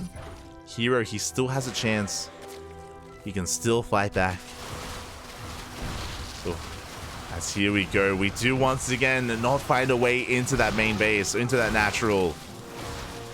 The Roach is going toe-to-toe with these adepts. You can see him trying to focus on the hatchery. We drop into the main, but the lings are in position. The lings, they are lying in wait here. And herO, he's losing all of his adepts. Now behind this, herO, he's transitioning into immortal production. We've got immortals on the way that will help against the Roach counterattack. Lair is being produced. Serral, he knows his health. He's droning. Serral, he's droning on up. Saturating his bases. Hasn't lost any workers whatsoever, which is crazy, by the way. No worker damage done. And now Serral, he can just chill. Can chill out. Meanwhile, herO, I'm curious if we take a third. We should be. He's got 2 immortals, soon to be 3. There we go. Third base is on the way. And herO should be forced to be defensive back at home. Yeah, the lings, they come in for a counterattack. Do we cancel the third? No shot. The army, it's out of position. Oh, the base is going to be cancelled. And we have to send it. We got to send that, Papi. Here we go. herO moving out across the map with mass adepts. We have 3 immortals behind this. We have the prison reinforced. We can juggle the immortals as well. herO's all in. herO, he is all in with this. It's all or nothing. Serral was droning. We've got Ravagers on the way. Again, herO, he rocks up with everything he has. It's all on the table here. All or nothing. And a good amount of roaches. The immortal's going ham. We do commit to the shade. We get on top of the Ravagers. Good target farming here out of herO, trying to focus him down. Clutch transfuse, keeping those Ravagers alive. The Biles will connect. The adepts are going down, but those immortals are going ham. The immortals are trying to break through. At the same time, adepts, they shade into the natural. Oh god, but the immortals, they have no more support here. Oh. As they're being forced back, and Serral, he is barely holding on. The immortals survive. But we only get 3 drone kills. Only 3 workers go down. I think we were hoping for more than that. Serral still has an economy behind this. So we've gone up to 4 immortals. Now, at least herO, he does retain his immortal counts. Like, really good juggling overall, really good babysitting on his high-tech units. The immortal count getting higher and higher, which is quite terrifying. But Serral, he's dealt with the aggression for now. He's able to stabilize somewhat. We're going for another big warping of adepts. herO is expanding behind this. He is taking his third.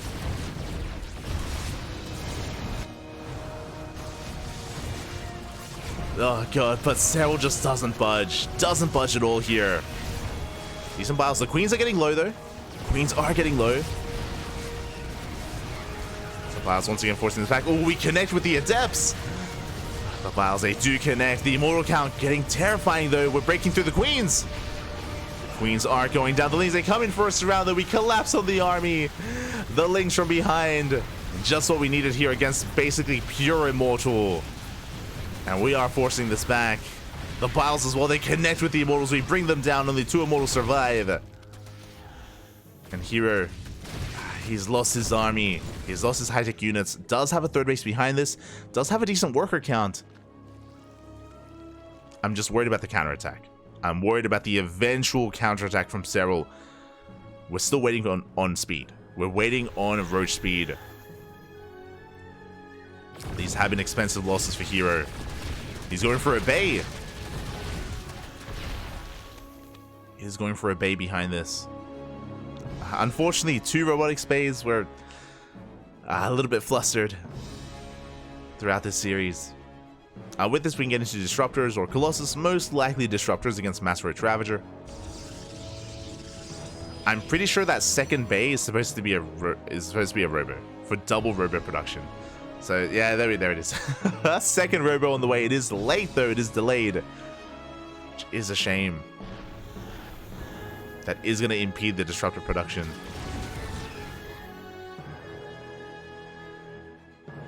Blink is on the way.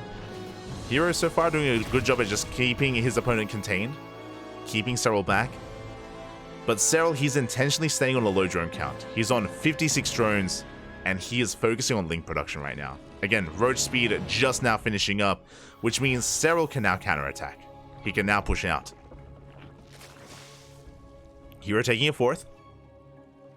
herO does have a fourth base on the way. Does have Blink on the horizon as well. I'm curious, is Serral just going to focus on droning, or will he push out? Looks like he's just waiting to keep up with the Prism. He's just being defensive. And we're getting into a game. Okay. herO just keeping Serral busy as long as he doesn't lose the Immortals. As long as he doesn't lose them, he's going to be okay. Back at home, we are getting into Blink. We are getting into double Disruptor production. This fourth base, is potentially going to be cancelled. Big Link counterattack. We get on top of this. We get on top of this Nexus, and there's just too much DPS. We're gonna force a cancel. Oof. A big delay there for herO. His army though, it's looking quite hefty, looking quite intense. 4 Immortals, 2 Disruptors, good amount of Blink Stalkers. herO, he can make some magic happen here with this army. And again, Serral still doesn't have the best economy either. He's trying to get into the gold base. If Serral can survive this, if he can hold on, then he can make use of that gold. But until then, herO, he can break through. Novas go off. Up. Oh my, the dodges.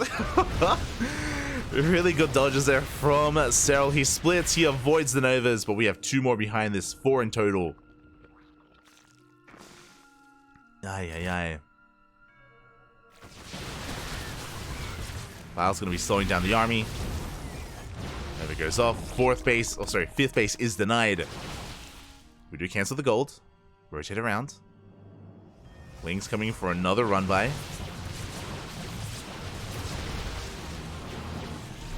Yeah, as herO, he gets a good angle here. He goes straight for the hatchery.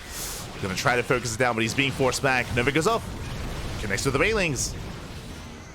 Good connections here from herO, and you can see herO starting to take a supply lead. He's trading well with these Blink Stalkers, and he still has so many Immortals in the back line. Serral, he's up against the wall. He's bleeding out quite a bit. He wants to collapse on this, but the Novas, they force back the Roach Ravager over and over again. A good connection, taking down 2 more of those Ravagers. And we're running out of Lings. We're running out of steam. herO looks like for the first time in quite some time, he has momentum. And it's the Bailings. They roll in. Big connections. 24 perps go down. But what about the main army? The economy doesn't matter. Not anymore. And herO, he's fighting back. Oh my god. Off of the Glaive at Epps. Followed by the Immortals. GG gets called. And herO, the comeback. Has it begun? The comeback is possible here as herO takes a game.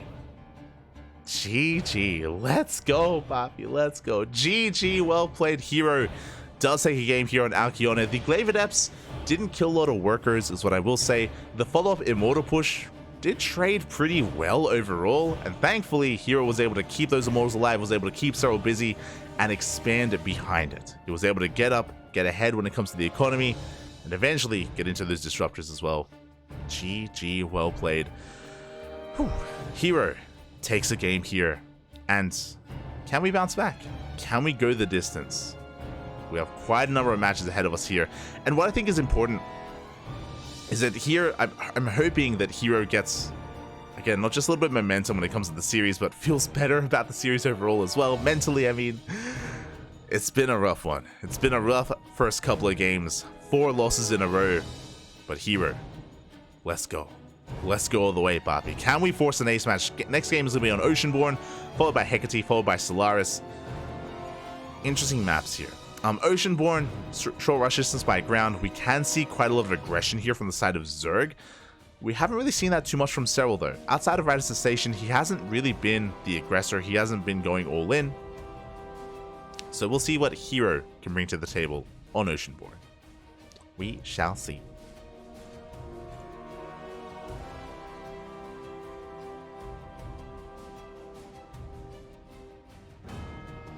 We shall see here. Meanwhile, Serral, there's a bit of a blemish now on his record. He's not going undefeated. Hold on, I want to check the history here. Jesus, I just realized Serral in the playoffs hasn't dropped a map until now. He 3-0'd Solar, he 3-0'd Maru, he 4-0'd Raynor, and herO, our other finalist, is the only player to take a map off of Serral. That's impressive. Again, if you ever doubted that herO probably has the best PvZ in the world right now, better than Max Packs, better than Classic, taking everyone else down, herO, he is the one to be here. He's the one to try to slip Serral up. He's the only one left to stop him. Let's go. Let us go. As in the top left hand corner, we have Serral for Basilisk. And in the bottom right, we have his opponent. We have herO for DragonKy Gaming. Let's go. Let us go. As for now, we are going to be sending our probe across the map. It is going to be a pylon into our scout, into our denial of the expansion. Serral, for the first time in a while, not going for a 15-15, which means he will be forced to take the unnatural natural. The probe has arrived. Oh, and we'll get here. Oh my god, just barely not in time. Serral will take his expansion here. We'll get it up and running. herO just 1 second off here from getting there. Clutch moves from Serral. Fun fact, to actually take that expansion, I don't know if you saw there, he cancelled the drone.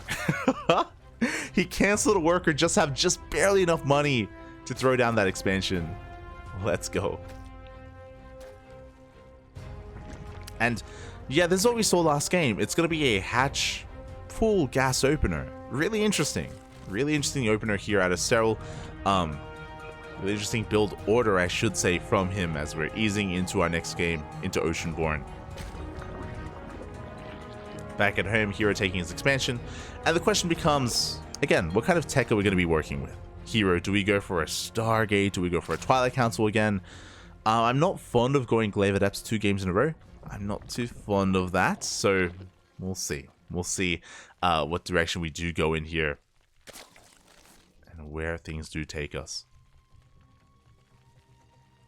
I wouldn't be opposed to even a Stargate Void Ray opener, then into Glaive Adepts. We'll see though. For now, we're just waiting for the Cybercore to finish up, then we can see if we actually invest into Warp Gate or if we delay Warp Gate for a Stargate opener. Speaking of, Overlord is going to be camping the production here over the natural base. And it does confirm that Warp Gate is not being researched. So that's a tell that it's going to be a Stargate opener. Stargate is on the way. Warp Gate was delayed. And with this, we can either go into Oracle or Void Ray. Now, the Stargate is a little bit closer to the main base of herO. So I'm curious if there's reasoning behind that, if we just want to be efficient, or if we are indeed going for a Void Ray instead.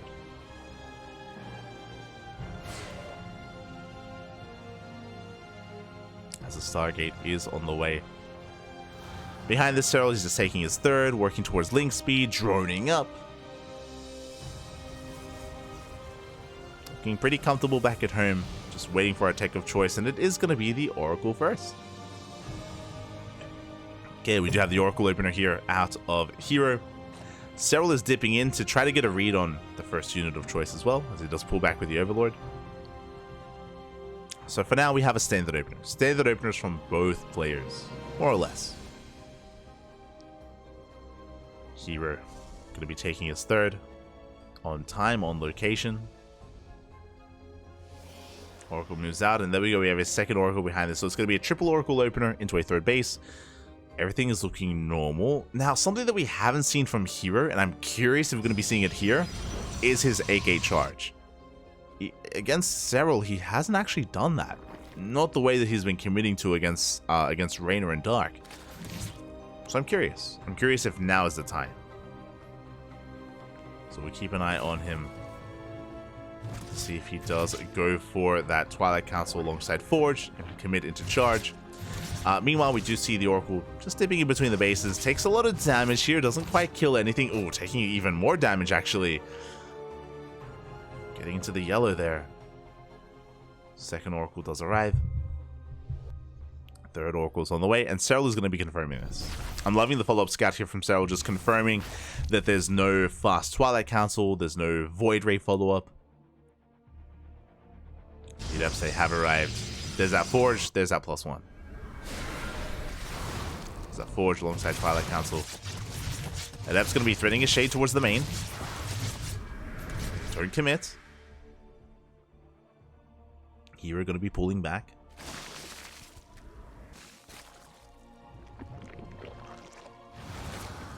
So he does a pull back. Oracle's going to be amassing here on the right hand side. Going to be threatening a dive as well.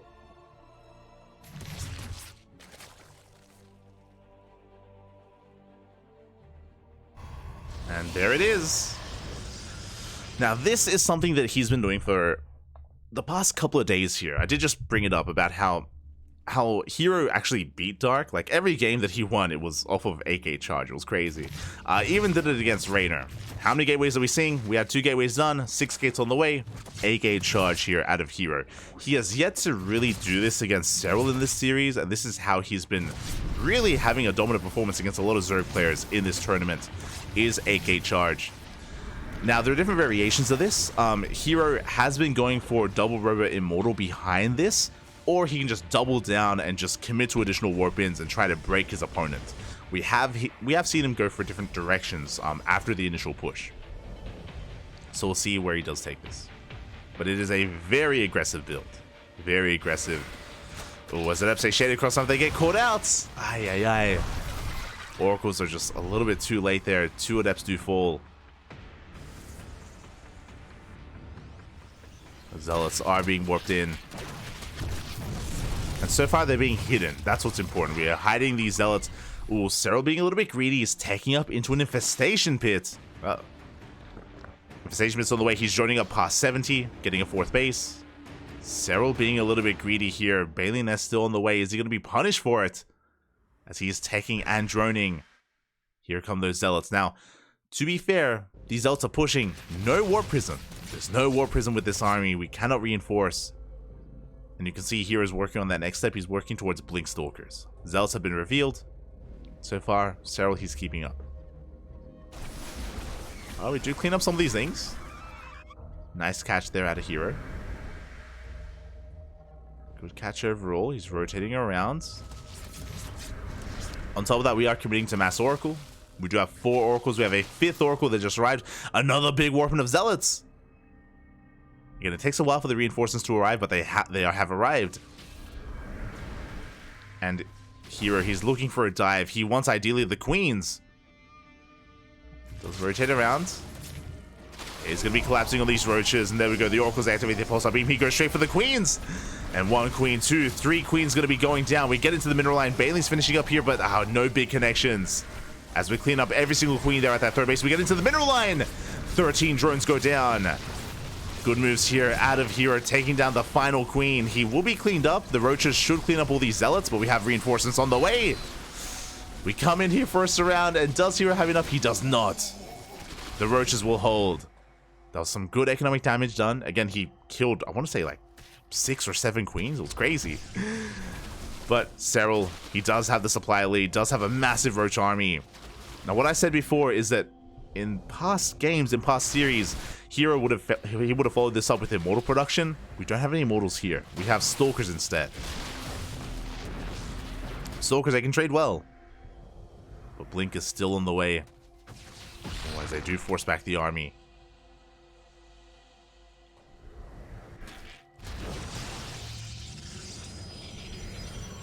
Army is being forced back.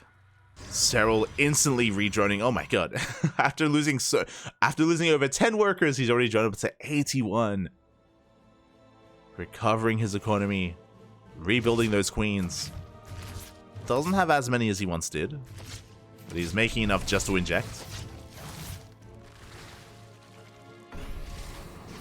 He's making enough just to inject here. As Serral is looking to max out on Ling Bane, Roach Ravager. Hive is done. Adrenal is on the way.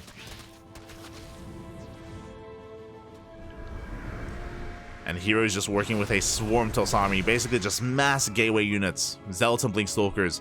No robot production, no Bay, no Temple Archives, no Storm, no Archons. Just Zealots and Stalkers. And I guess Oracles to support. It's a very aggressive style, and the problem with this style here is that it does get outscaled as the game goes on. Again, he has no splash damage. So this is just a very aggressive way to play this out, and we'll see if herO can break through because Serral is maxed. He is maxed out. Zealot's going to be falling. herO trying to take another base. You see Serral pushing right through the center. He has been scouted. Good concave here with these Stalkers. Good concave overall. Banelings are rolling in. Roaches don't trade amazingly here against Stalkers, and with the overcharge, we force back Serral. Oh, here come the Banelings. Oh, the Lings, that's a kill, not a cancel. That's a kill on the base. The Banelings, they crash into Mineral Line. 12 workers go down alongside a Nexus. And Serral is working towards Ultras. And the Hive has been completed for quite some time. Adrenal is done. Ultras on the way. herO is still stuck with a pure Blink Stalker army.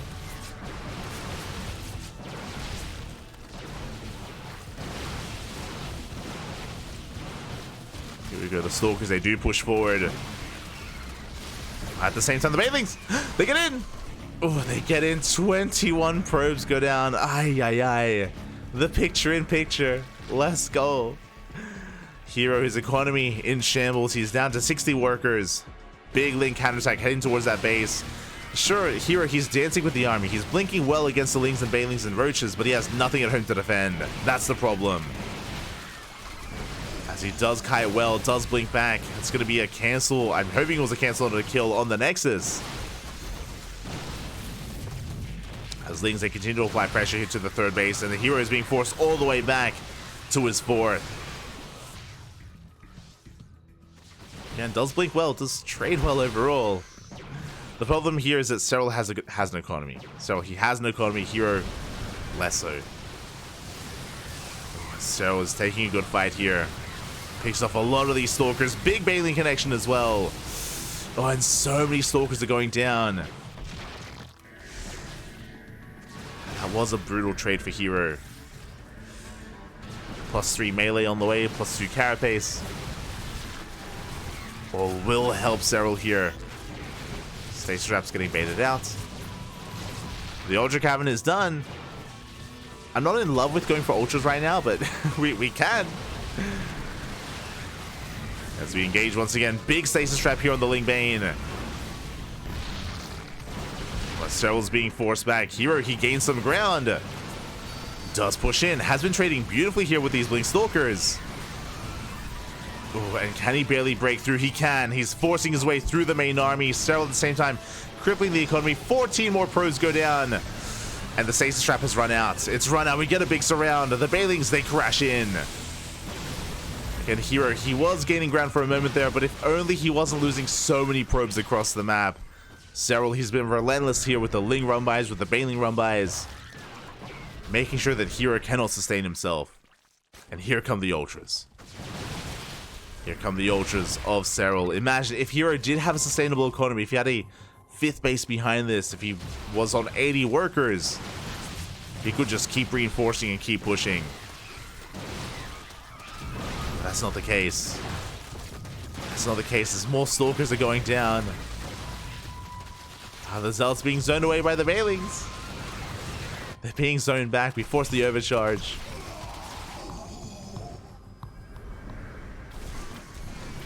Decent Baneling connections. Decent splits there out of herO. Against those Banelings. Serral may be overextending a little bit here because we have a massive amount of Stalkers.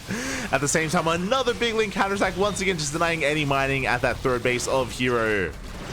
Good positioning against the Ultras. Ultras getting picked up. Expensive losses for Serral. But again, the Ling run by across the map. Oof. Takes down 13 probes. Takes down the Cyber Core, if I'm not mistaken. Oh.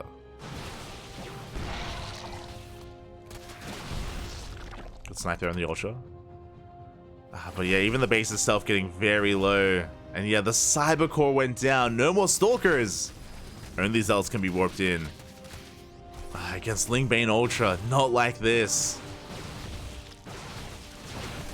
Yeah, we do see Serral getting ready for a round, coming in from behind. He does collapse on this army.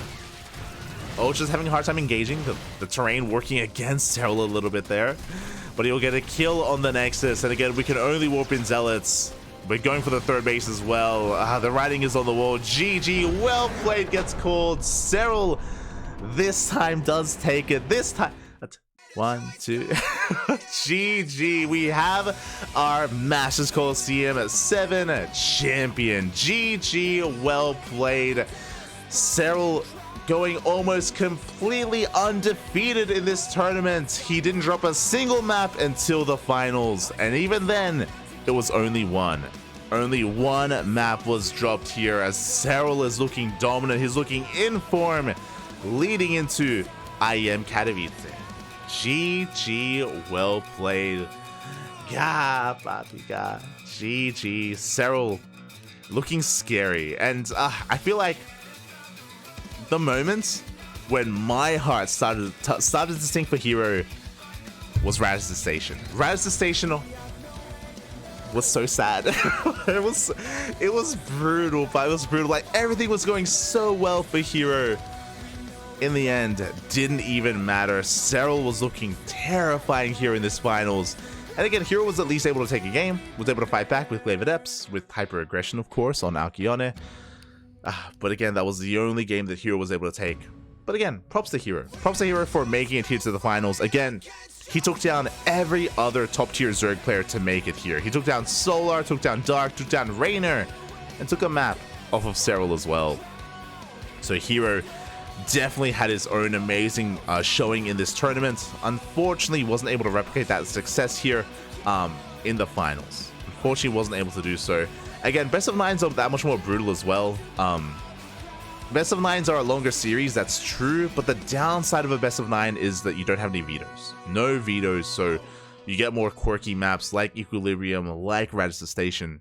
To be fair, again, Radisson Station was supposed to be herO's map, and it almost was, but then several things happened.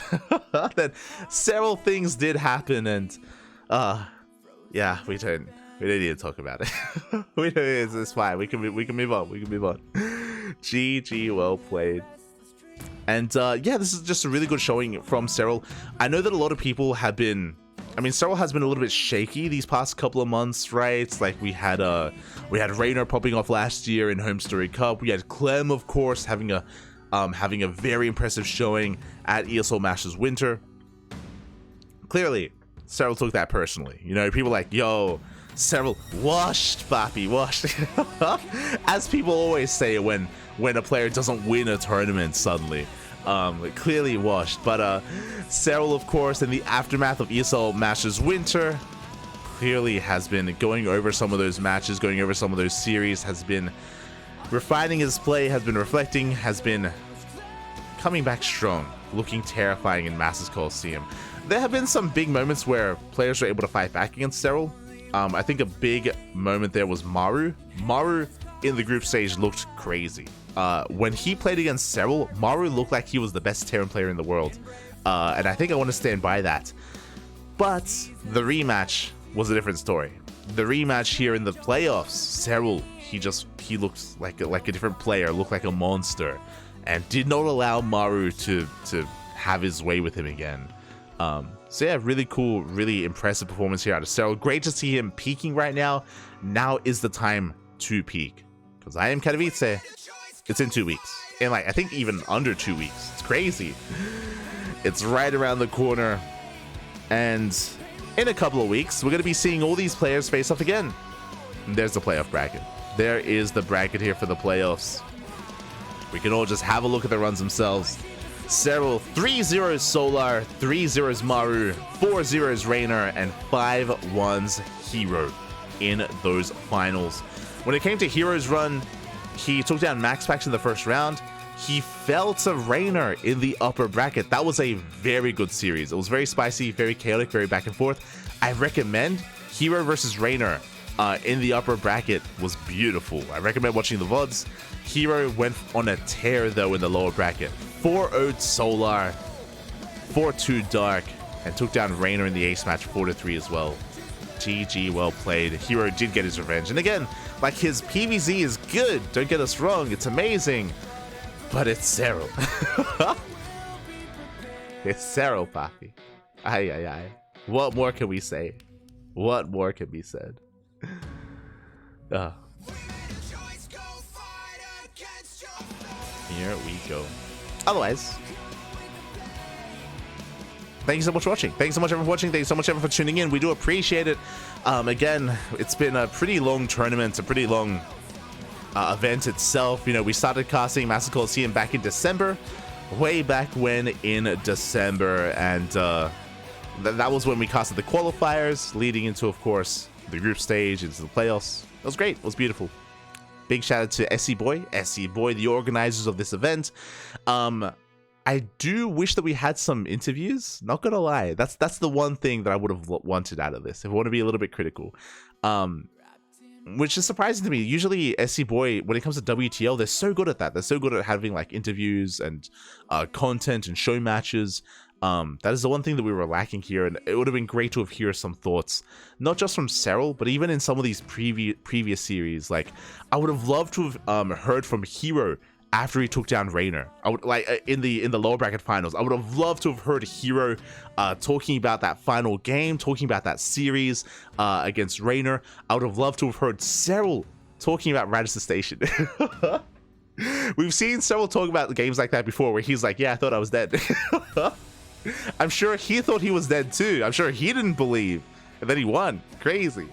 That's the one thing that's the one thing missing for me here is interviews and maybe like a show match before the finals, because tonight was only one series. It would have been great to have seen like a fun little show match or some kind of or like a pre-interview, right? Like, even if we don't get an interview after the series, maybe an interview before the series. So I'm a little bit surprised that wasn't here. If I remember correctly, I think we had that last I think we had interviews last season in Master Coliseum 6. So yeah, that is a little bit unfortunate, but regardless, really good tournament, really good games, really good series, really good event. Really well done. GG.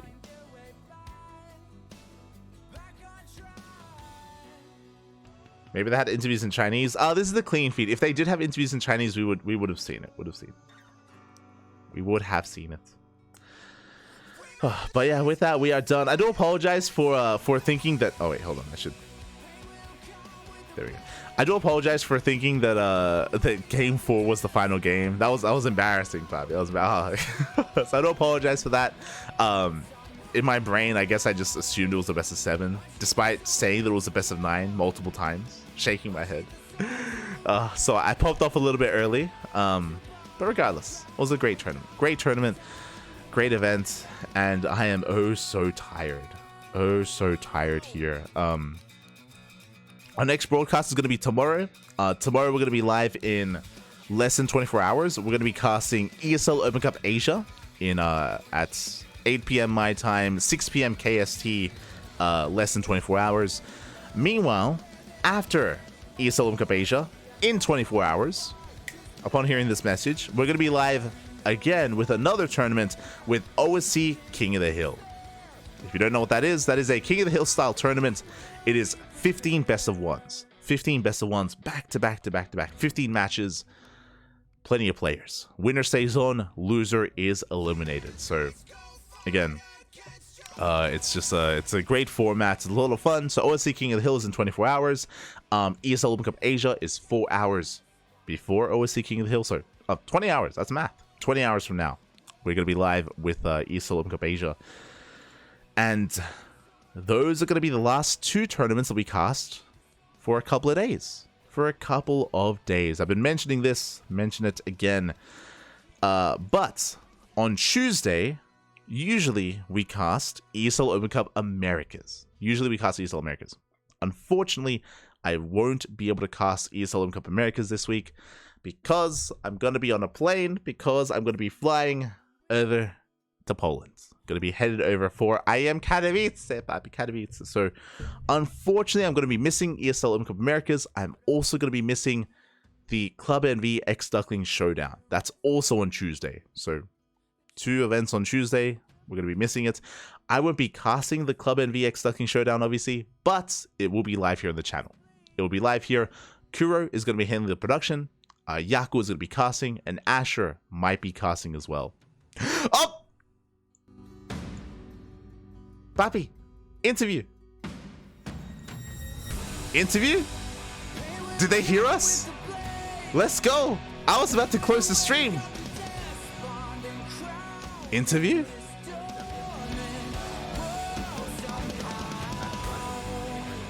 Oh. Oh no. Wait, hold on. Hold on, Papi. No, it was just standard OV pattern because I was planning to take my gold base as the third. So I just wanted to have some, basically just Oracle VC on there, and that's just my normal OV spot, and it happened to see. He's talking about gate, Equilibrium. So Equilibrium. I was kind of thinking here I might do something like that, but I did see it accidentally. Yeah, he's talking about the proxy on Equilibrium. 这个其实是所谓的纪律性吧，因为我也没有做太多的这种针对，就是我日常都是这样去检查的，一下子就看到了这个他的病因，所以也没有说太意外吧。好的，兄弟，你可以把你的麦开大一点，稍微。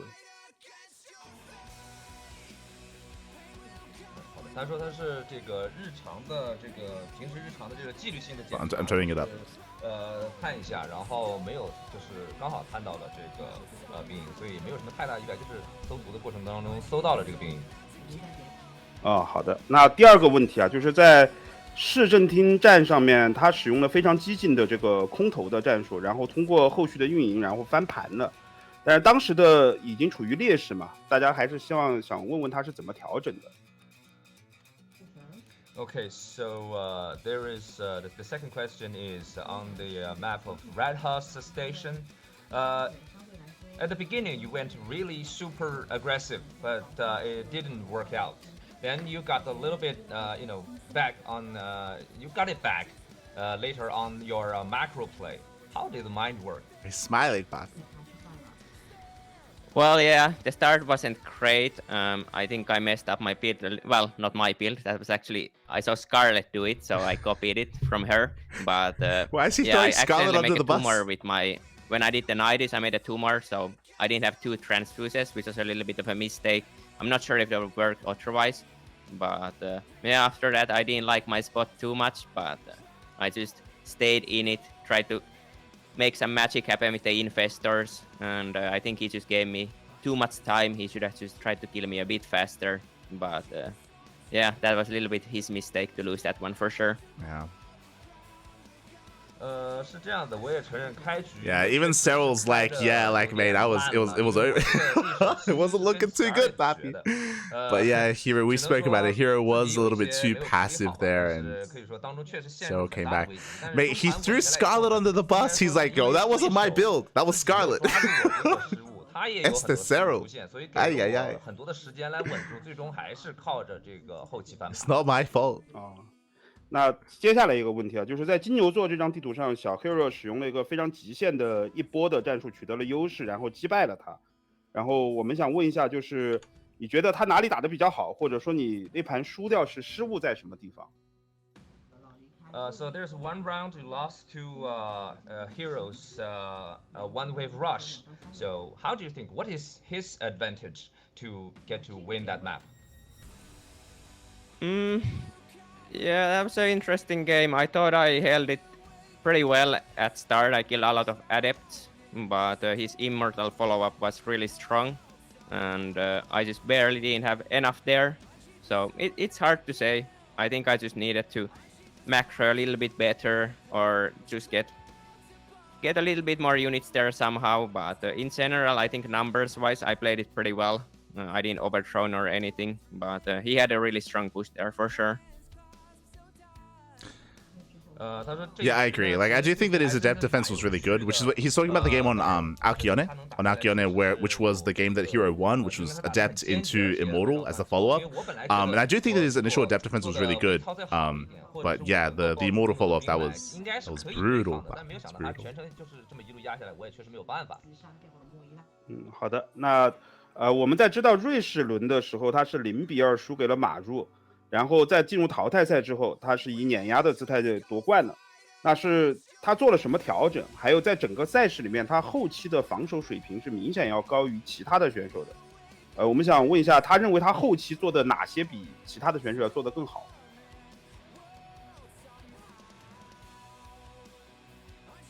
Okay, so let's talk about something about the Swiss round. When you got 0-2 Maru. lost to Maru. Yeah. Okay. It was bad for you. But what did you do to come back, all the way back to your throne? Your defense is really better than early in the game. Well, I wasn't too worried after this loss against Maru, just because I felt like I messed up a little bit in the early stages of the games, and he got himself in good positions and then just managed to kind of finish me after a while. But I knew if I was just gonna do better in the early stages of the games and not get too far behind, I should be completely fine. So I personally wasn't too worried, but yeah, it was a little bit unfortunate to lose in the Swiss rounds for sure. Yeah, if you remember when it came to Maru versus Serral in the group stage or in the Swiss round, Maru did have like just really strong starts with his like Reaper control, killing workers, like getting like into really good positions against Serral. It's interesting that he's like, nah, like I just need to play better. I just need to tighten up in the other game. I'll be fine. Okay. Let's go. 然后我还有一个问题啊， He did, 就是 to be 听说他马上要兵役了嘛，所以我们中国这边的观众还是非常关心他接下来是否还会活跃在这个赛场上面，然后能不能跟我们分享一下，就是他后 It's 面的 really cool to hear that he was still confident, like despite that. Okay, so we heard that you're going to fulfill your military service. And for fans in China, we really like to know if you would still be active in SC2 matches after that. So can you share he's already some spoken about your this. plan with us? Well, my military isn't 100% confirmed yet at first, but secondly, it's also just the fact that when I will go to military, I will be joining the sports forces in which I can compete while being in the military. So technically, there wouldn't be much downtime for me. I would be always competing, pretty much. At least that's the plan. It's not like I'm gonna be away for a year. That's not how it's gonna work. Yeah, so I can't remember which interview it was. I don't know if it was in ESL Masters, but Serral, he has been talking about his military service, about how because he's going to be under like a special division of military, like he is going to be allowed to compete and travel. He said that he won't have as much time to practice. That is true, but he's still going to try to compete as much as he can. So the Finnish military is a little bit more lenient compared to like Korean military service, which is a lot more strict. So Serral, he is allowed to actually 那最后 compete 想 and 请他聊一聊，就是今 allowed 年 to travel. 去年参加了我们 WTO， 然后天下第一人战还有 KFC 这 which is really 些 cool. 中国的这些赛事啊，想让他聊一下这个感受吧。 Okay, our last question. Let's talk about your feelings about WTL, the Massive Coliseum, and the KFC matches. How do you feel? I had fun playing in all the WTL events. I really appreciate that you guys put in the effort to organize these events, and especially the team league has been really fun. It's always nice to. It's not too many games, and it's still like you consistently play, so it's just nice and fun. I don't always play the Ganfu Cups, but I do every once in a while, and that's also good fun. It's just all. I think all the players appreciate what the WTL team does. 是这样的，就是作为这些比赛呢，首先我觉得非常的有趣，我也是乐在其中。那在此也是非常的想要 I think 感 they were 谢 probably 一 like 下我们的 fishing 赛事主 for 办方以及所有人 maybe 的 even more 努力 thoughts on like the 所以 WTO 我 finals, because we 对于我来 didn't 讲 get 就是能够 an interview 对 with 于 Team 我和其他 Basilisk 所有的 after 这 the 个 WTO 选手来 finals. 讲 So 我们也 it would 是 be 能够 cool 参 to 加到比 hear 赛 from 真 that, 是 but 感觉非常的 it's 棒 probably 也 like 是 not the 谢谢大家 place for questions about 好 that. 的，那最后我们还是恭喜赛肉获得我们这次天下第一人的冠军啊！感谢他接受采访，也希望他后面IEM 打出好成绩。I am. 拜拜。Bye bye. Okay, that is all. Congratulations on your winning again, and good luck on your IEM games. Thank you, thank you. 拜拜拜拜。 Bye bye. I love that. Let's go. Let's go. We got the interview, Papi. We got the interview. Beautiful, beautiful. And best of luck to Serral in IEM. Best of luck. And hey, we got to hear about, quite a couple of things there about Radisson Station. We got to hear about Equilibrium, Alcyone, as well as his thoughts on Maru in the group stage, which was cool to hear. Oh my god, what are we looking at right now? Let's okay.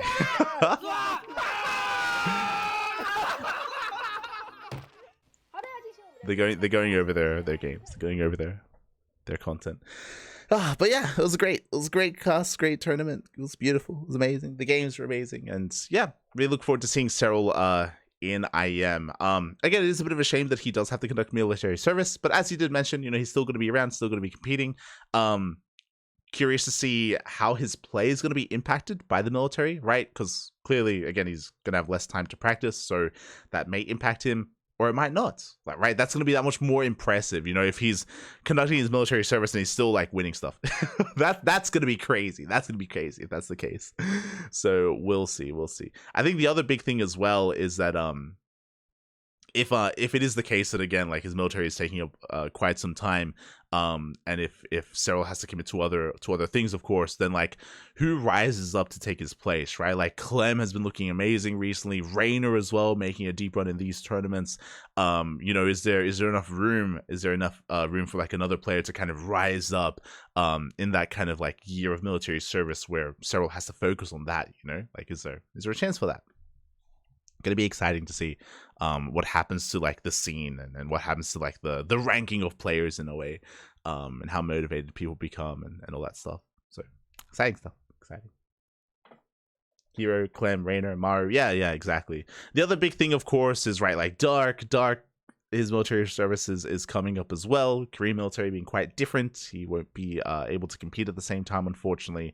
But that's also kind of like looming on the horizon when that occurs. It's been a year, right? Like it was announced last year at IEM Katowice that Dark's mandatory military service was coming up, but still hasn't kind of hit yet. But it's coming at some point, I'm sure. It's another thing we have to bear in mind when it comes to the upper echelons of Zerg players in Korea and outside of Korea. But regardless, hope everyone had a great time. Hope you all enjoyed yourselves. In Finland, there's a special division of top-tier athletes. They're allowed to train their own sport and participate in tournaments matches much more freely than other conscripts. Esports was just added into the qualifying sports set. Let's go! But you have to be a world-class athlete to qualify in that division. Yeah, 100%. And clearly, Serral, he qualifies for that. So really cool to see. Really cool to see. So yeah, with that, thanks so much everyone for watching. Thanks so much everyone for tuning in. Hope you all enjoyed yourselves. And again, we're going to be back tomorrow with ESL Asia and with the OC King of the Hill. Again, unfortunately we're going to be missing some matches on Tuesday, but I think I was in the middle of saying it. Kuro is going to be handling the production. We're going to have Yaku and Asher, potentially Asher, casting the Club NV X Ducklings Showdown over on Tuesday night. A lot of really good games are going to be held there. Our show match series will be continuing. I say maybe Asher because exclamation mark Funada Asher, he got COVID. He messaged me a couple of hours ago over the weekend. He went, see, this is why you don't go outside. What are you doing going outside? What's going on?